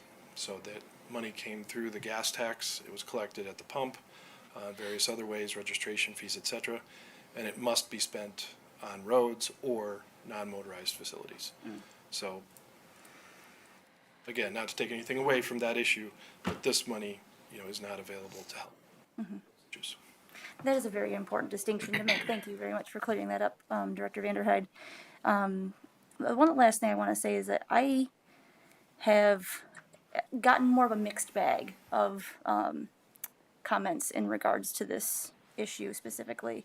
I've gotten some people who are vehemently against it. I've gotten a lot of people who are actually very supportive of it, due to specifically the bike path and the safer biking aspect of this. So I do appreciate you kind of breaking this down and how the funds need to be spent that we do have, because I can completely commiserate with Ms. DeHooty's statement.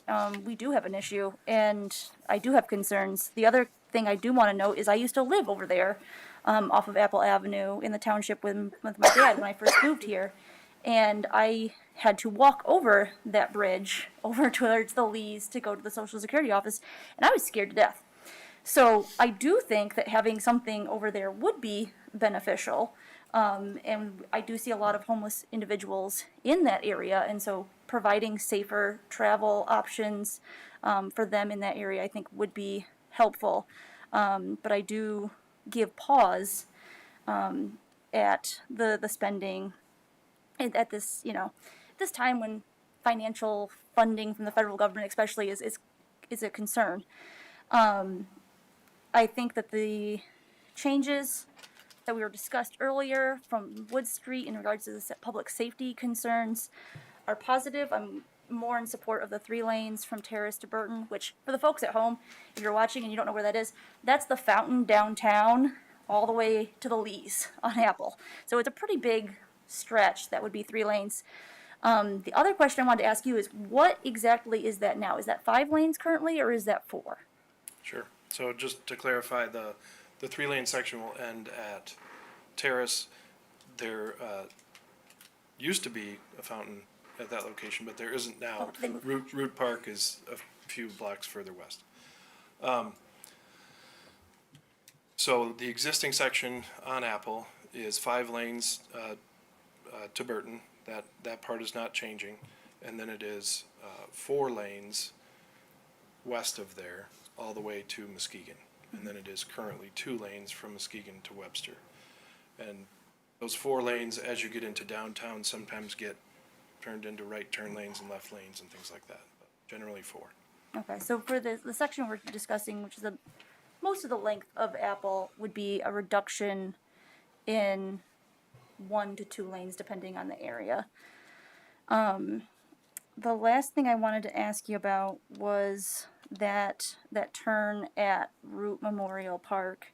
I know we spoke about it last night with public safety, and we had kind of talked about changes as an option with Commissioner German, but would that be anything that would be reconsidered by MDOT, do you think, or no? Again, I can't give a definitive answer, but I don't believe they would consider putting the slip lane back, regardless of what happened this evening.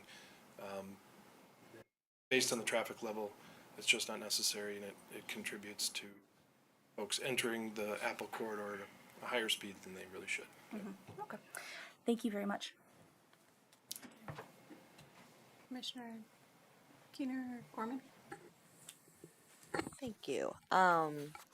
So I'm excited to vote yes on this. I am on Apple Avenue a lot, and it is a well-trafficked corridor entry into our city. And right now, I think it is incredibly unimpressive. I think it's interesting observations of those on this commission and in other contexts talking about our priorities as a city to be environmentally sustainable and good stewards of it. And I think part of that is forward thinking and forward planning and decisions we need to make about where our city is growing, how we're moving people, not being vehicle focused, all sentiments that each of you have said is a priority to you. And I think this vote is a path to show your dedication to that. I definitely acknowledge that even on my time on the commission, additional opportunities to learn as a commissioner about this project, and especially with the newer commissioners, in the time that you've been elected to today, extended opportunities to learn about the projects, to talk to your residents that you represent about it, and we've all gotten a lot of feedback from this project, and very consistently in the last 4 weeks, daily positive input from residents, which certainly calculates into all of our decision making on this commission. But I think for some of us can acknowledge like a unique occurrence in that, again, positive feedback and detailed feedback about certain elements of the project that residents are excited about. And elements that are very technical and have given us a lot to consider. And we've talked about this for so long. So, again, I just think the opportunity to imagine Apple Avenue differently and to give a different experience to visitors and residents as they enter the city. Again, thinking forward into the future, because that's what all of you wanted to do on this commission is plan ahead for our city. So this is an opportunity to be brave and make the decision that it's going to impact everyone in the future, and to be part of the commission that voted progressive thinking, not keeping our infrastructure of the city where we are now in the past. Thank you. Commissioner Keener? Oh no, enough has been said. I'm good. Question. Sorry. Oh, go ahead. Okay. Director Van Hyde, the streets, will that be asphalt or cement? Asphalt. That's what I thought. Okay. And this project is what, 25 million? When MDOT obtained the funding, they had much higher levels of funding associated with the project. That was based on some uncertainty surrounding COVID at the time when they estimated it and so forth. But the current estimate for MDOT's portion is about 12 million. 12 million. Okay. Okay. And I'd just like to say, and I like what Commissioner Gorman stated on some of the things about, beautifying this Apple Avenue. As I stated before, it's definitely time for change, to give it what you may call a facelift. I've walked that avenue several times over the years, from a kid on up to an adult, and I think the public would appreciate that, even if you don't live in that area, and you ride down the street or those path lanes and see the beautification in that area, homes being built, apartments being built. It's going to be beneficial to the whole community, and this is something that I've advocated for, just to see change in every community, and hopefully every ward will prosper as we sit here as commissioners and do what our constituents vote us in to do. So this is an opportunity that I believe came at the right time, and sometimes it's a time and season for things. I would have liked to seen it done earlier, but hey, that wasn't the right season. But I really think this is the season and the time for us to continue to grow and to develop in these areas that have the lack of investments for so many years. So again, thank you for your work, Dr. Van Dyke. Final thoughts, Commissioner Kello? Yeah, final thoughts. The bike path, excuse me. In the resolution, it says, the multi-use path along the south side of Apple Avenue, and the city anticipates those improvements will cost approximately 1.4 million. This is a multi-use path that will effectively end or wind down about Plymouth Street and won't go all the way into the township because of current geographic and private property and property lines and stuff like that. Our multi-use path on Laketon goes, like you said, all the way to the industrial park, and we're going to connect it to other places in town so that it can take you other places. We're going to have a multi-use path on Apple that ends at AutoZone, basically, or Dibs. For $1.4 million, I don't think that's the best use of that, but I digress. I will say this. If this is passed, the resolution is still incorrect, which it will need to be amended. If you look at the third, the whereas second from the bottom, the current design of the project includes a reduction in number of lanes in certain locations to create a 5-lane roadway from US 131 to Burton, a 3-lane roadway from Burton to Wood, and a 2-lane from Wood to Webster. And then it contradicts itself underneath that and says from Burton to Terrace. So that typo will need to be fixed. That is actually by design. Okay. So MDOT's current design does have that break happening at Wood. The city is specifically making a change and supporting something different than what the current design shows. MDOT has not changed the design yet, but they have indicated that the city, if the city passes this resolution, they're open to making that change. Okay. And then our next item will touch on this too. So I'll just ask you right now. MDOT is the current owner of this road, and they have gotten grant money to replace or fix the road. They can do that regardless, correct? They are going to do that regardless. Okay, they're going to do it regardless. Thank you. All right. I will add my 2 cents. I don't think there's any doubt in anyone's mind that Apple Avenue, as it stands, is a terrible road. I actually worked on Apple for the better part of about 13 years. I worked at the old Angel School, and then I worked at the county complex on the corner of Terrace and Apple for the remainder of that time. And I walked from those locations as much as I could. And Apple Avenue is a terrible pedestrian road. There are long stretches that the sidewalk is very narrow and the traffic is very fast. I would have never felt comfortable walking my dog down that street. I would have not felt comfortable walking a child down that street. I worked for Health West, and I would go from the South Complex over to the Mental Health Center, and it would take me sometimes 5 minutes to be able to cross the street because of how wide it was, and in the wintertime you can't run across the street. And you know, as someone who regularly crossed to go to the main building or to go to Benson's or to go to Carmen's, I never felt safe crossing Apple, and I would frequently go all the way down to the light so that I could cross safely,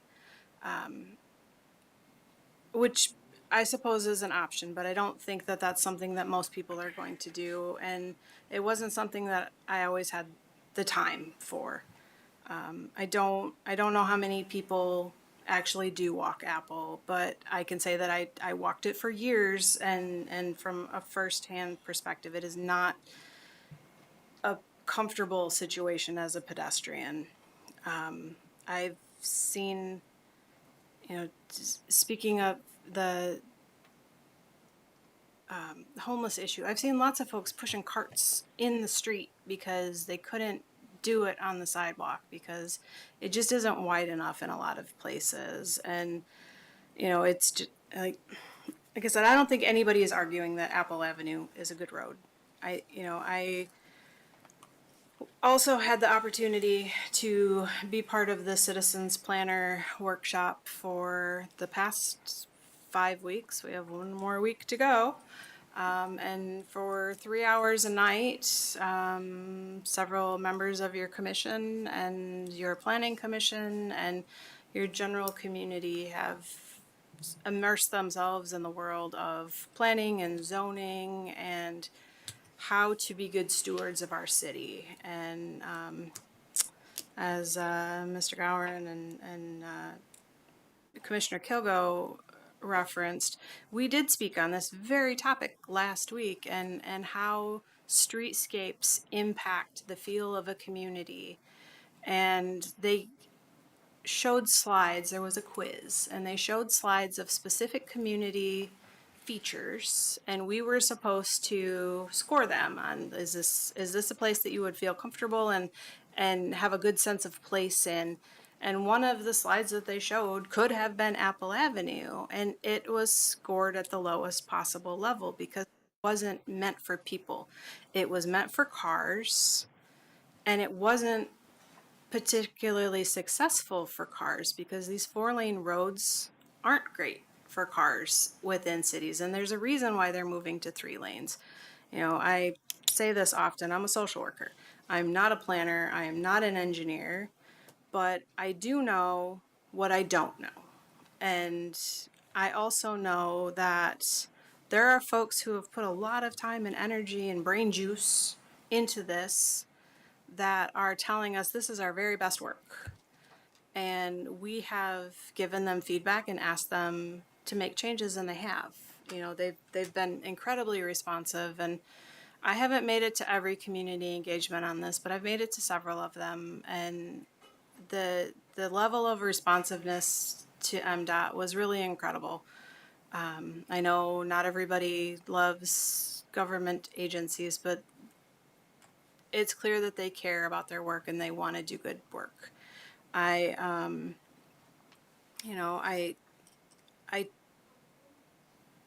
recognize that changes were made in response to the specific statements that our community made. And I also have gotten a lot of public feedback, and in the last month, as Commissioner Gorman referenced, we've gotten daily messages of support from the community that they would like to see the bike path, that they would like to see a safer, more walkable community. And I've not gotten this sustained level of feedback on any topic that I can think of supporting it. We hear when people don't want things all the time, but this is unusual in that there has been such a sustained level of vocal support for, let's do something better. We have an opportunity.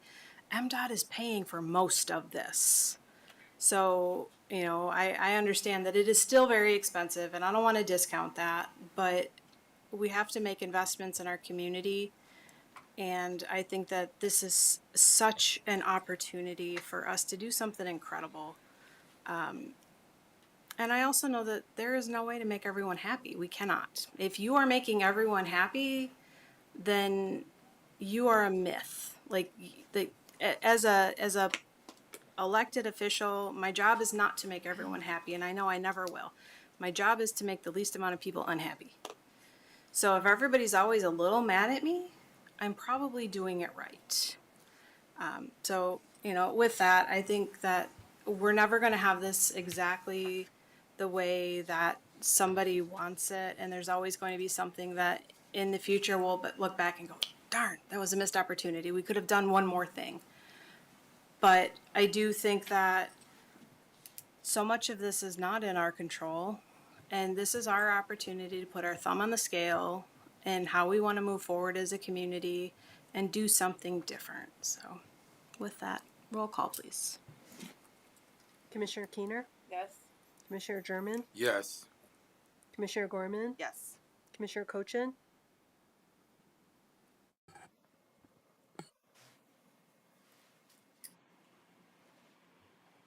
Yes. Vice Mayor St. Clair, Yes. Commissioner Kilgo. No. Motion passes. Thank you. All right, next order of business is our last item, which is N, and I move to adopt the resolution of support for city ownership of Apple Avenue after MDOT's 2026 reconstruction project. Support. I'm sorry, who was this? Support. Thank you. All right.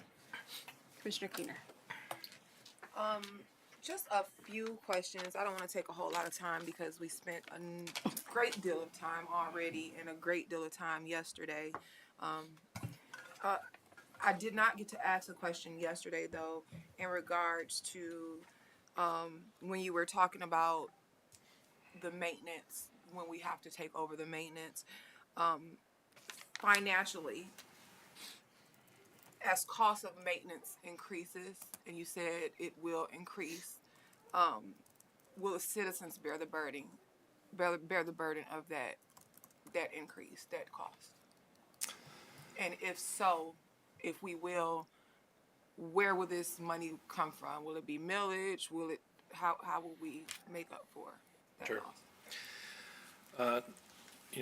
Not having a crystal ball to look into the future of road funding, probably the best answer I can give is to say that the community will bear those costs indirectly. So we receive gas tax money from the state that comes from a very complex formula. It doesn't exactly relate to the number of citizens that buy gas or register their cars in Muskegon. But the amount of money that we receive is limited, and so if we are spending it on Apple Avenue, then we are not spending it elsewhere. And so citizens may experience, impacts that we would otherwise be able to fix sooner if we weren't obligated to take care of Apple, if that makes sense. It does. So, with that being said, is it a possibility? And I know first off, I do appreciate everything you do because you do put a lot of effort and work, and this is a big task. But though we don't have a crystal ball, that is something to consider, is that we may be maintaining Apple Avenue while getting potholes in other parts of our community that just have to kind of sit and wait. Is that a reality? I would say it's a fair statement. Again, it's hard to say that there will be a pothole that sits longer because of this decision, but in broad terms, yes, that is effectively what would happen. So pretty much with the ongoing maintenance, or at this point, we probably wouldn't have to maintenance it for quite some time, as you suggested, quite a few years or decades even. But where would things not get maintenance? Like, if you could give me an example of some things that might have to kind of go on the back burner. I don't know that I could give specifics at this time. I mean, knowing that, certainly what we call the major streets in Muskegon are in relatively good condition, right? The ones like Laketon, Apple, Getty, etc. Some of the smaller streets are in, less good condition, right? Let's be honest. And I think deferred maintenance or capital projects that have to wait an extra year, those are the kinds of things that we would be experiencing based on this decision. Again, all wrapped up into a $6 million a year road budget. So. And lastly, from taking a citizen planner courses, I can see how this works in favor of us because it does give us the ability to grow as we want to grow by having ownership of these roadways. And so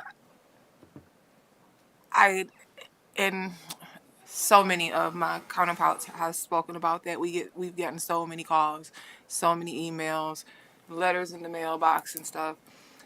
But we have to see something that's going to be here when we're not here. Something that my now 14-year-old, when he gets to be 35, 40 years old, something that is growing as he's growing and is very forward moving. And I think that this city has been magnificent. I've been here my entire life. And from having a mall downtown to it just being robust and beautiful and looks like a community that is really shining.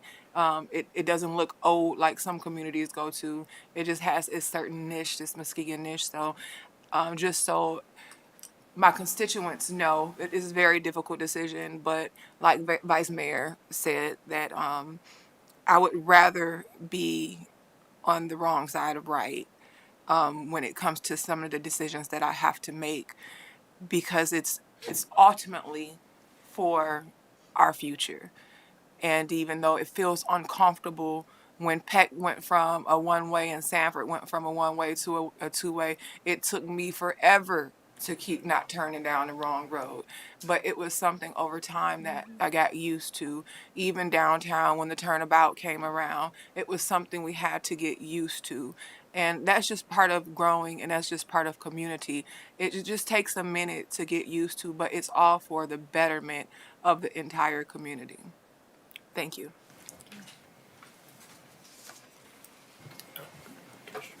Commissioner German was a support. Do you have anything? Commissioner Kilco, he can go. Yeah, I'll wait. Yeah. Thank you. Now that we have voted to redesign Apple Avenue, I want us to think really hard about us taking over M46. So from what I heard last night, and correct me if I'm wrong, Director, the benefits of us taking over M46 from Creston to in town would be we could make decisions on removing lights like at Terrace and Peck or Terrace and Pine. We could create a corridor business coalition type of thing where we could get businesses together to do things along the road there. Sorry to interrupt, but that one we could do either way. It just may be simpler and easier if the city's in control of. Okay. Aside from those two things, what are their benefits? Because right now MDOT pays us yearly because we maintain the road no matter what, correct? In that section. Yes. And they pay us for the maintenance of their road that they own. Aside from those few things, what other benefits, aside from the streetlights, do we have for taking over M46? The streetlights are certainly the most demonstrable or concrete example, right? They're the things that would almost certainly be different in the project based on this decision. The other benefits are not as definable, right? And as you alluded to and I mentioned, the other benefits might not be a yes or a no. It might just make things simpler. It might make, because MDOT won't have veto power, so to speak, it leaves the decisions in the city's hands. And Mark from MDOT gave a great example of that last night. For example, where the new Laketon Lakeshore Trail connector will go. If the city owns the street, we have the ability to put in, crossing equipment, crossing safety equipment that we believe is going to contribute to safe crossing of the road there. MDOT takes a more wait and see approach, and they don't wait for accidents to happen per se, but they wait for a lot of people to be crossing the road before they will invest in any kind of additional safety equipment. And then from what I got from MDOT last night, MDOT's not going to come to the city of Muskegon and say, hey, can we take over this road from the city? But if we didn't approve buying, or not buying, but taking over M46 from MDOT today, if we saw the need to approach MDOT in the future, we could approach MDOT in the future and say, hey, could we take over MDOT from here to here? I can't, again, speak specifically for MDOT, but I would say that it's likely that MDOT would listen anytime we asked to take Apple over. Thank you.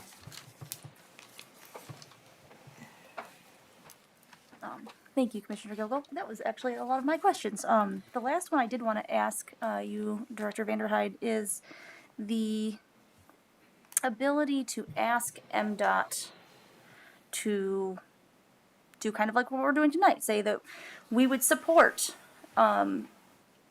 more beneficial in our eyes midway crossings, things that MDOT wouldn't typically do. Could we do that? Could we come to them and say, hey, the city has met, we support these individual items, can we please get those? I wouldn't say that MDOT would say no to that. However, I'll give you a really, I think, kind of pertinent example. So, Shoreline Drive, we hear pretty consistently that at 3rd and 4th, the crossings are difficult. They're long. It's, in some cases, as Planner Pesh showed, a 40-yard dash, right, across that road. The Imagine Muskegon Lake Plan put together a pretty reasonable set of intersection improvements that could be made to Shoreline Drive that would make those crossings shorter, would give people refuge islands where there are none today, things like that. And we went to MDOT and said, would you consider making these improvements, in the interest of the safety in the community, et cetera? They said, we're not going to say no, but we're not going to do it until the next time we rebuild Shoreline Drive. And so, like I said, I don't think MDOT would say no in many cases. I think they would say not yet in most cases. And for clarification, the example that you're providing, did that include lane reductions? No. No. Okay. Thank you.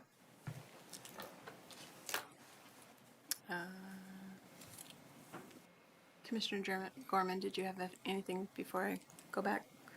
Thank you. Commissioner German? Yes, thank you, Vice Mayor. Most of my questions has been answered, and we talked yesterday in the work session about this turnaround deal. And from my point of view and experience sitting here on the commission for almost 14 years now, I was opposed of certain changes. For instance, not Apple, but Western and Muskegon. And having staff explain and MDOT come in and talk in the meetings, and I can remember former Vice Mayor Spataro, his explanation. He had been on the commission for quite some time at that time, and it made a lot of sense. And you see what has happened and how that area over there has transformed. The similarities will be there with Apple Avenue. More walkable, more accessible, connecting, neighborhoods. And I see the same thing happening here.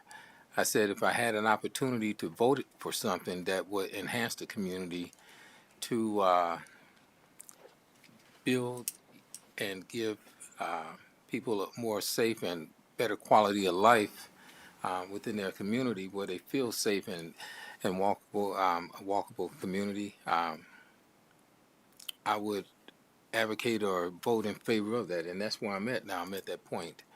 So this is something that I'm glad to be able to support. I will be voting in favor of this, and I think that the community would adjust to change, as we all do in times. We're not talking on rotary dial phones anymore. We're talking on cell phones and iPads and Apple Watches. You know, things change. And why shouldn't our community change and we be moving into the next phase of the future? So, thank you. Mr. Kilgo, final thoughts? Thank you. So we have approved, the commission has approved resolution in support of the redesign of Apple Avenue. We voted on that. That's approved by the commission. So we're doing the road, we're redesigning the road. Approximately how much money does the city of Muskegon receive from MDOT per year currently for maintenance of that section of M46? About $100,000 a year. So whenever the transfer, if we decide to take over M46, whenever the transfer would go through, we would no longer receive $100,000 a year from MDOT, correct? Yes, we have a contract with MDOT. They reimburse us for maintenance of Apple. We would no longer need that contract. The maintenance would be on the city, so therefore we would not be getting reimbursed for those activities. So effectively, that also would cost us more money. That's the basis of the $100,000 estimate. We anticipate about $100,000 less in reimbursements once the turn back happens. I understand. Let me rephrase my question. So in the future, 10, 15 years from now, as the road starts to need the maintenance again, that would now fall on the city for the maintenance of it, and that would cost us more money because we now own the road. Correct. Thank you. That's all. I have one last final thought for anybody who might not have been watching last night. The cost to rebuild in 25 to 50 years, you had estimated it to be about 10 to 11 million for a project. I'm sorry, the MDOT gentleman last night estimated to be about 10 to 11 million dollars for a project of this size. Do you anticipate us finding additional funds to cover that expense? So, just a point of clarity, that was, that is the estimate to rebuild Apple today. MDOT's portion is about 12 million. 25 to 50 years from now, depends on inflation and so forth, but likely much higher. The city has obviously the gas taxes that we receive from the state due to the formula and so forth, registration fees, etc.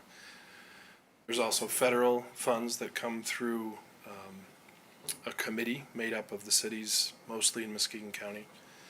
And that committee decides where to spend federal funds as a group. Apple would be a good candidate for federal funds someday down the road through that committee. But again, similar to Commissioner Keener's point earlier, that means if the city, in that meeting, says Apple is our priority, that means there's another road that, fell just below that priority, so. No, I appreciate your candor in these responses, Director Vanderhyde. I think that just mulling about like where we are at currently and where we could be in 25 to 50 years, I'm hoping that we would be able to do that. But I'm also a very practical individual, and I try not to spend when I don't have the money. So my concerns are pretty heavy about this reduction in the maintenance fees that we'd be receiving and the potential cost of $10+ million in the future. I just don't quite see where we're going to get that money from. And I don't like committing to things unless I know where that money's going to come from. So I'm not in support of the turn back at this time. Director Vanderhyde, can you share, is it your opinion that the benefits to the city will outweigh the cost if we take possession of this road? potential benefits, potential costs. I understand that nobody has a crystal ball. This is a difficult decision, in my opinion. I think that's the best way I can put it. It's measuring a concrete benefit that we currently receive against less concrete benefits in the future. So it's a difficult decision. I think it was you last night who talked about, would we give any of our roads to MDOT in the future? Like, would that ever be something that we would think about? Like, let's give MDOT Laketon. Would that make sense for us as a community? Was it you that said that? I actually think that was Mark from MDOT in response to a question that Commissioner Kilgo had asked. Would MDOT ever come to the city and ask to take over Apple, for example? I don't know that there's any particular street I want MDOT to be in charge of. I would say Laketon would fit their processes and priorities better probably than Apple does. But I still don't think that they would take Laketon, and I don't think we would offer it to them, just because even though Laketon exists as effectively Apple is currently designed, right? It's pretty vehicle focused. I think the nature of that street being where it is, it would be difficult to have no control over how long that corridor looks the way it does today. I think someday in the future there's a time when that corridor won't make sense in its current configuration either. So, correct me if I'm wrong, but it sounds to me like the primary benefit that we get from MDOT owning Apple Avenue is the funding that we receive. Is there other benefit that I'm overlooking with us not maintaining ownership? It is pretty much financial benefit that we receive from MDOT. If I will say that on a corridor like Shoreline and Seaway, their systems for dealing with traffic signals and boulevarded roadways and bridges and things like that on that corridor is beneficial. And I'd have a hard time that we take that one over. But on Apple, it's not complicated. It's very much what we do on pretty much all of our other major streets. Okay, thank you. One of the things that you said about we can ask MDOT for things, and in everybody's favorite bureaucratic answer, it will be a non-answer, most likely, that we're not going to get a yes or a no. And I'm really uncomfortable with that. I'm uncomfortable with the idea that we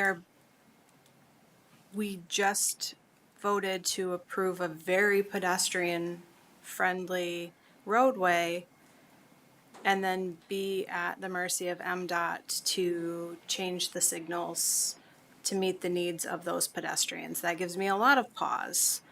And I also am very respectful of the almighty dollar. But I care more about safety in humans, and I'm very concerned about the idea that MDOT would take a wait-and-see approach. And I understand that they wouldn't intentionally wait until somebody was hurt, but that could be an outcome from that. And I feel like MDOT owning this road directly conflicts with the yes vote that we just made to redesign the road to be pedestrian focused. And I can't square that in my brain. Thank you, Commissioner German, for reminding us of the turn back on Webster and Muskegon. And that was another really fraught issue, and I wasn't on the commission, but I was a community member, and I had my own really strong feelings about it. And it's worked out so well for our community, and we lost money on that too, right? We have to pay to maintain that, but it is a beautiful boulevard that works for our community because we get to choose how it works. So, with that, I think that this makes sense for us to, if we are going to redesign this road to be for our community, then it needs to be our community that owns it, so. Roll call, please. Commissioner German, Yes. Commissioner Gorman, Yes. Commissioner Cochin, No. Vice Mayor St. Clair, Yes. Commissioner Kilgo, No. Commissioner Keener. Yes. Motion passes. All right, that ends our consent agenda. Are there any new business items that we need to? All right, then that will take us to public comment on other items. So at this time, if you have not turned in a form, oh, I don't know if we have any forms back there left. For general public comment, and we will also take calls from the phone, not right yet, but be ready when I let you know. That number is 231-724-6721. And first up for general comment is Taylor James Ritchie from the Nelson neighborhood. You have 3 minutes to give your remarks. Okay, hi everybody, and thank you for allowing me to speak. So it's Police Week this week, and I do thank the department for much of their work in a difficult city. You know, Muskegon has been hit by the drug crisis, a historic lack of trust in the police department, as well as a manufactured health crisis. Categorically, I back the blue, but not unconditionally. There is a reason that this community mandated body cameras. This is due to past failures and efforts to regain trust. And I thank the council for those previous mandates and state that those who took part are a blessing. I also remind the police department of the importance of those decisions. I call on the council to reiterate its commitment to the importance of police body camera footage. Being a police officer is one of the most difficult jobs, and these evidences do sometimes protect them, but also other times they protect the people. Muskegon does have a mental health crisis, and a very lucrative one. Some of the involved parties claim to be the firefighters, when in fact they are the arsonists. Financial incentives based on quotas of patient diagnosis and the practice of selling our people's data, even anonymously, is a despicable, shameful practice, and the people of Muskegon are not lab rats. There should be no incentives which provide incentives for psychologists or these parties to manufacture outcomes for a given patient diagnosis. Our people need people who advocate for them, not financially motivated advocates against them. And that is why I call upon this honorable city council to enact a moratorium on the following practices. Enact an immediate moratorium on all financial kickbacks, bonuses, or incentive structures in the psychology profession operating in Muskegon, particularly those tied to patient volume, diagnosis rates, or referral. I also call to bar the sale or transfer of people's mental health data, whether it's anonymized or not, by any psychology provider in the city. And I also call on you to recognize that informed consent is tainted when extracted from a person presumed to be mentally compromised. It is morally bankrupt and legally dubious to use a diagnosis as grounds to solicit their signature for studies, data release, or surveillance. And I also call to initiate an independent audit of all city-funded or state-funded psychological services conducted in Muskegon over the last 5 years. I also implore the council to speak with some of the people that have went through these issues. Thank you. Thank you. Next up, we have David Flickema from the Lakeside neighborhood. You have 3 minutes. Looking on, I live at 2493 McCracken. I like the plan for the new Dock Mart area. I'm for the new development. However, I'm not for eliminating the camping on Muskegon Lake. Dune Harbor is not an alternative for camping. The property was given to the public to camp in the beginning. For me, you are ignoring those who don't make much money, like those and myself, who only make 40,000 to 50,000 per year. We can't afford a boat at a marina or condos at Adeline Point or condos on the lake shore. The city was going to get a lot of money for those changes being made. If you can't provide camping on Muskegon Lake on the south side, I'm not for this. There is another spot in Lakeside for camping. With Rudman Creek cleanup and the area is perfect in Lakeside. Right now, the city is using it for storage for cement barriers. It could hold a lot of campers. It must not be polluted. If it was, why are the city workers not wearing hazmat equipment? People and pets and bikers are always in that area. It would boost the lakeside area with people and money. It also solves the camping issue. Secondly, the life-saving placement at Pier Marquette Beach.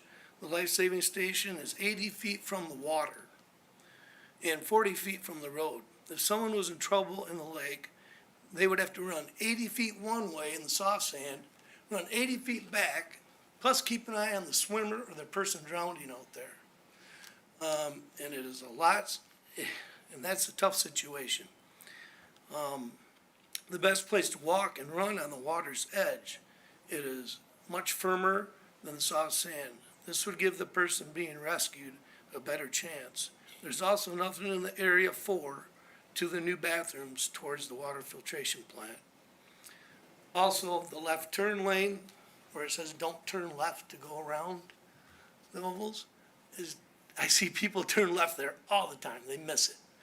There should be like a blinking sign there that says something to keep them from going that way.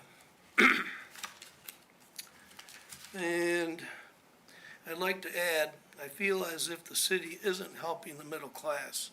These making 30,000 to 70,000. Everything that you're doing is attracting those with more money than others. The last 4 years under the Biden administration has been the worst on the middle class. They are out of touch with the middle class. I feel the same with our city administration. I am a landlord. I rent out 2 apartments.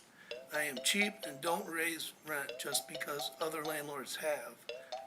I have other landlords tell me to raise the rent. I tell them my interest rates and payments Thank you. haven't changed, so Your time's why? up, sir. Oh, okay. Anyways, thank you. Thank you for your comments. All right, next up we have Bob Garrettson from the Nelson neighborhood.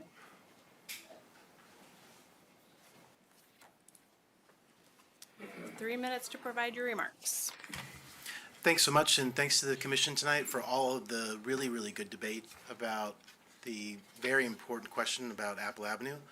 I just want to say that it's actually really encouraging to see Muskegon take control of the things that impact Muskegon. Administrations in Lansing change. Funding sources for roads change. What doesn't change is people like yourselves that have chosen Muskegon. In 30 years from now, when they're trying to figure out what's going to happen with Apple Avenue, and Destiny's son is sitting in her chair, I trust that someone that lives here, someone that invests here, someone that loves this place, is going to make a better decision and going to navigate what happens to Apple Avenue. So I applaud us taking control of that. The other thing I want to say real quick was, I don't know if everybody was downtown today, but we had 4,500 kids from 48 different elementary schools cycle through the Frauenthal.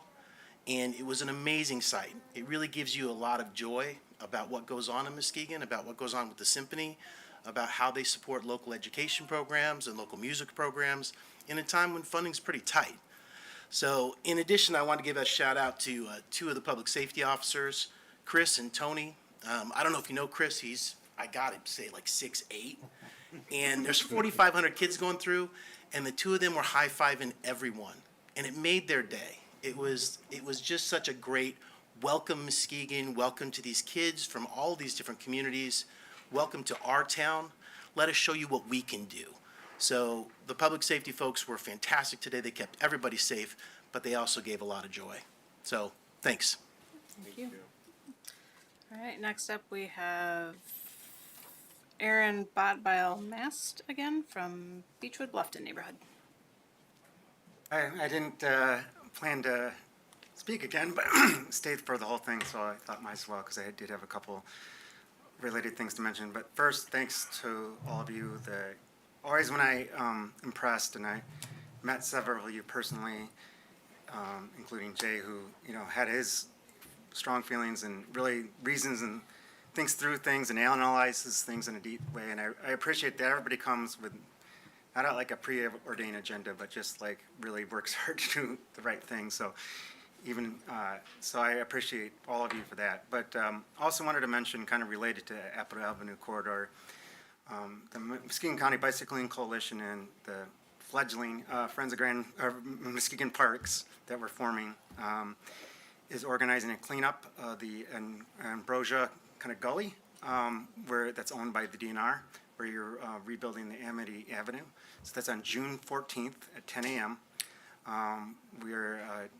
That is related to the Shoreline Trails and Greenways plan the city is funding to raise the profile of that and also let people know what's possible in that gully, because that's a DNR corridor from the old farmers market all the way to Laketon, pretty much. That's owned by the DNR, so that could be a future bike path. We're working on, we put in a Michigan Health Endowment grant to try to get funding to engineer that. That didn't work out this time, but they asked us to come back and try again. So hopefully we can keep making progress out of the Shoreline Trails and Greenways plan, which I would recommend Dave take the survey online and connect Muskegon.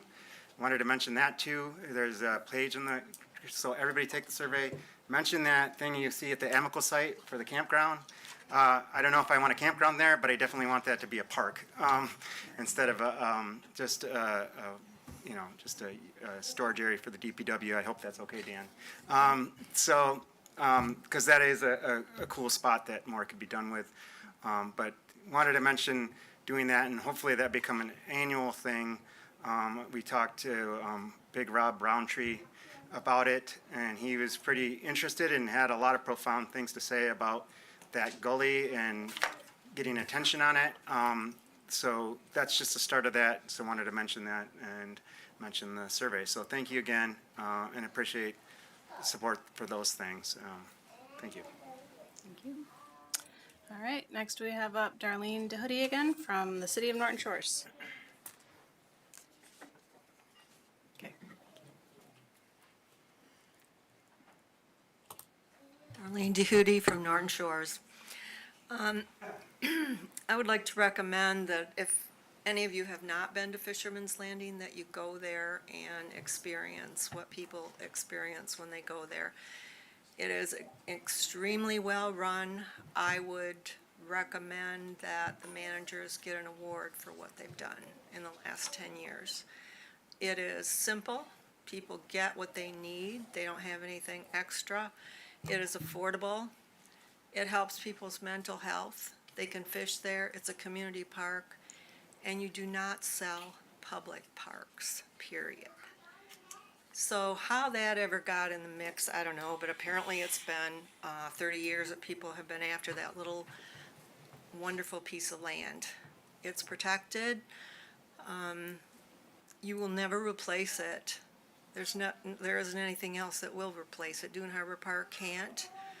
It has no parking. It's not developed. That's 10 years down the road. Dune Harbor Park has ticks. It has possibly polluted lakes when there's only catch and release fishing. There's no access to Lake Michigan, et cetera, et cetera. I have, outlined all the different reasons why I support this park.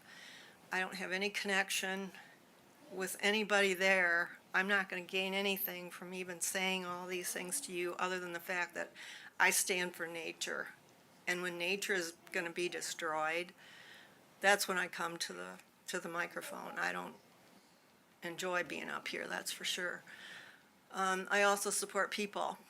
Without nature, people can't survive. And this park has done so much for so many people. 50,000 people go to that park every year.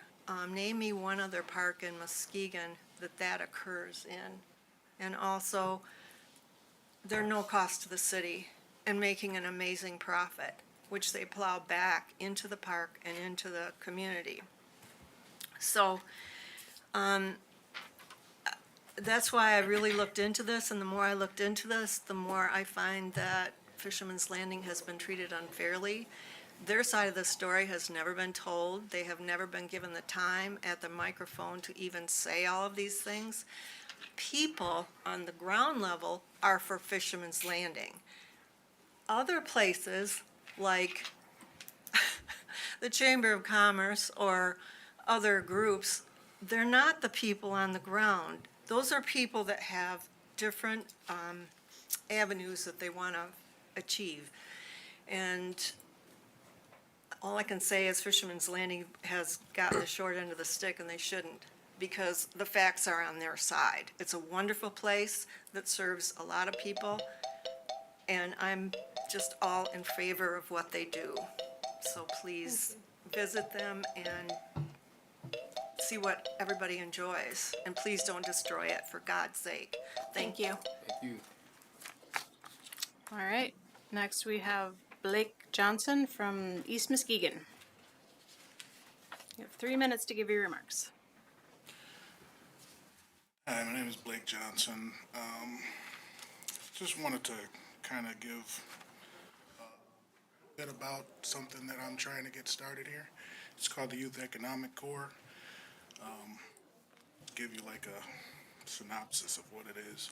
The Youth Economic Core's platform is designed to address the ills distressing the proper socioeconomic development of youth, namely negative perceptions of self-worth, self-serving mentalities, susceptibility to involvement in negative social groups, and a lack of proper understanding concerning viable, legitimate entrepreneurship and philanthropy.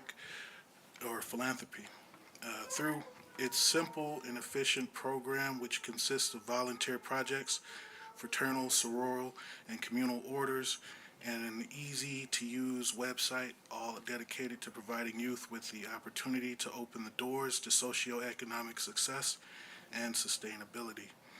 To combat negative perceptions of self-worth and self-serving mentalities, membership in the Youth Economic Core will be organized based on an adaptation to the military ranking system. Members will be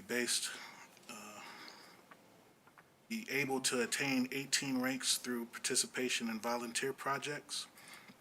Of increasing scale, the accomplishments of attaining the various ranks will reinforce a positive perception of self-worth, and the volunteer projects will nurture a sense of philanthropy. To combat susceptibility to involvement in negative social groups, members will be encouraged to join a fraternal, sororal, or communal order of their choosing. All orders will be organized as subsidiaries to the Youth Economic Core Junior Fraternities and Sororities Initiative, and charged with the responsibility of promoting a trade or craft that through the education and training of its members, conducting business as a group, and maintaining a clubhouse through the profits they acquire. The junior fraternal, sororal, and communal orders will give youth positive groups to be a part of that they can benefit from and socialize with in a productive way. To combat improper understanding of viable and legitimate entrepreneurial and philanthropic opportunities, the organization's website will host the Entrepreneur Development Initiative, which will consist of economic empowerment and self-employment readiness classes designed to prepare participating members for the world of entrepreneurship, and an internship program designed for members to acquire experience while learning from actual entrepreneurs in the field. So I'll have to come back. Thank you. Thank you, brother. All right, anyone else that wishes to give public comment on any other item?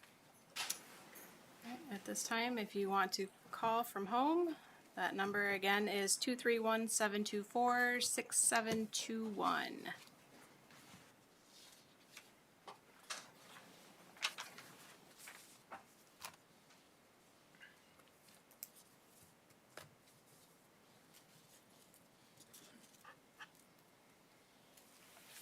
No calls? All right, in that case, I would entertain a motion to adjourn. So move. Oh, hold on. Okay. It says Larry Foster. Okay. Go.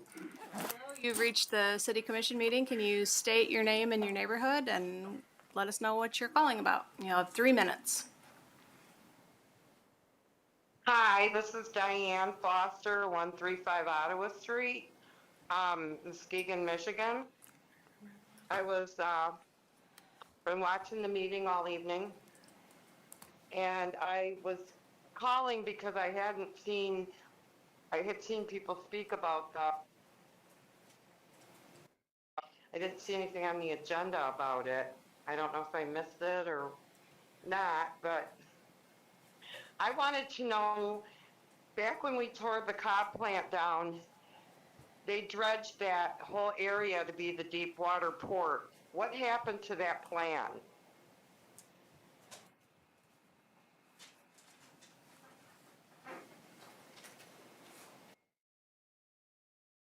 Are we there? Am I, You can hello? let her know it's not a time Hey, for question we- and answer. We can't do question and answer, Diane, but if you have anything that you want to share, you have 2 minutes left. What happened to that plan?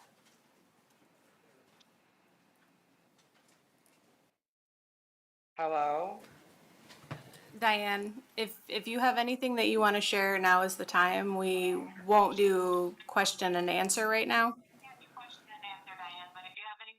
And if you can turn your sound down in the background. Well, anyways, I'll share this. You guys had made all kinds of plans to use the Cobb plant as our deep water port. I am sharing this.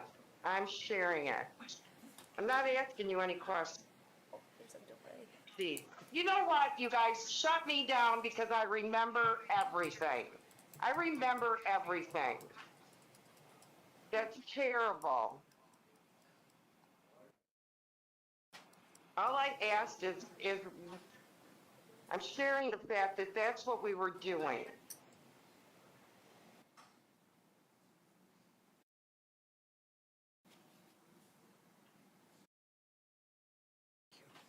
All right, thank you, Diane. I would really like to say we spent a lot of money already dredging that area twice for hundreds of millions of dollars. And Fisherman's Landing all of a sudden becomes some important thing. No, don't thank me. I'm not done with you guys. Bye. All right.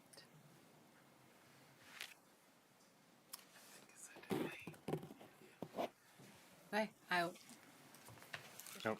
Yeah, Vice Mayor, I didn't hear you earlier call for any other business. I I hear new did, business. yes. You Yeah. did call any Yep. other business? Okay. Do you have any other business? I can wait till our next meeting. All right. Then now I would entertain a motion to adjourn. So move. Support. All those in favor say aye. Aye. Motion carries. We are adjourned.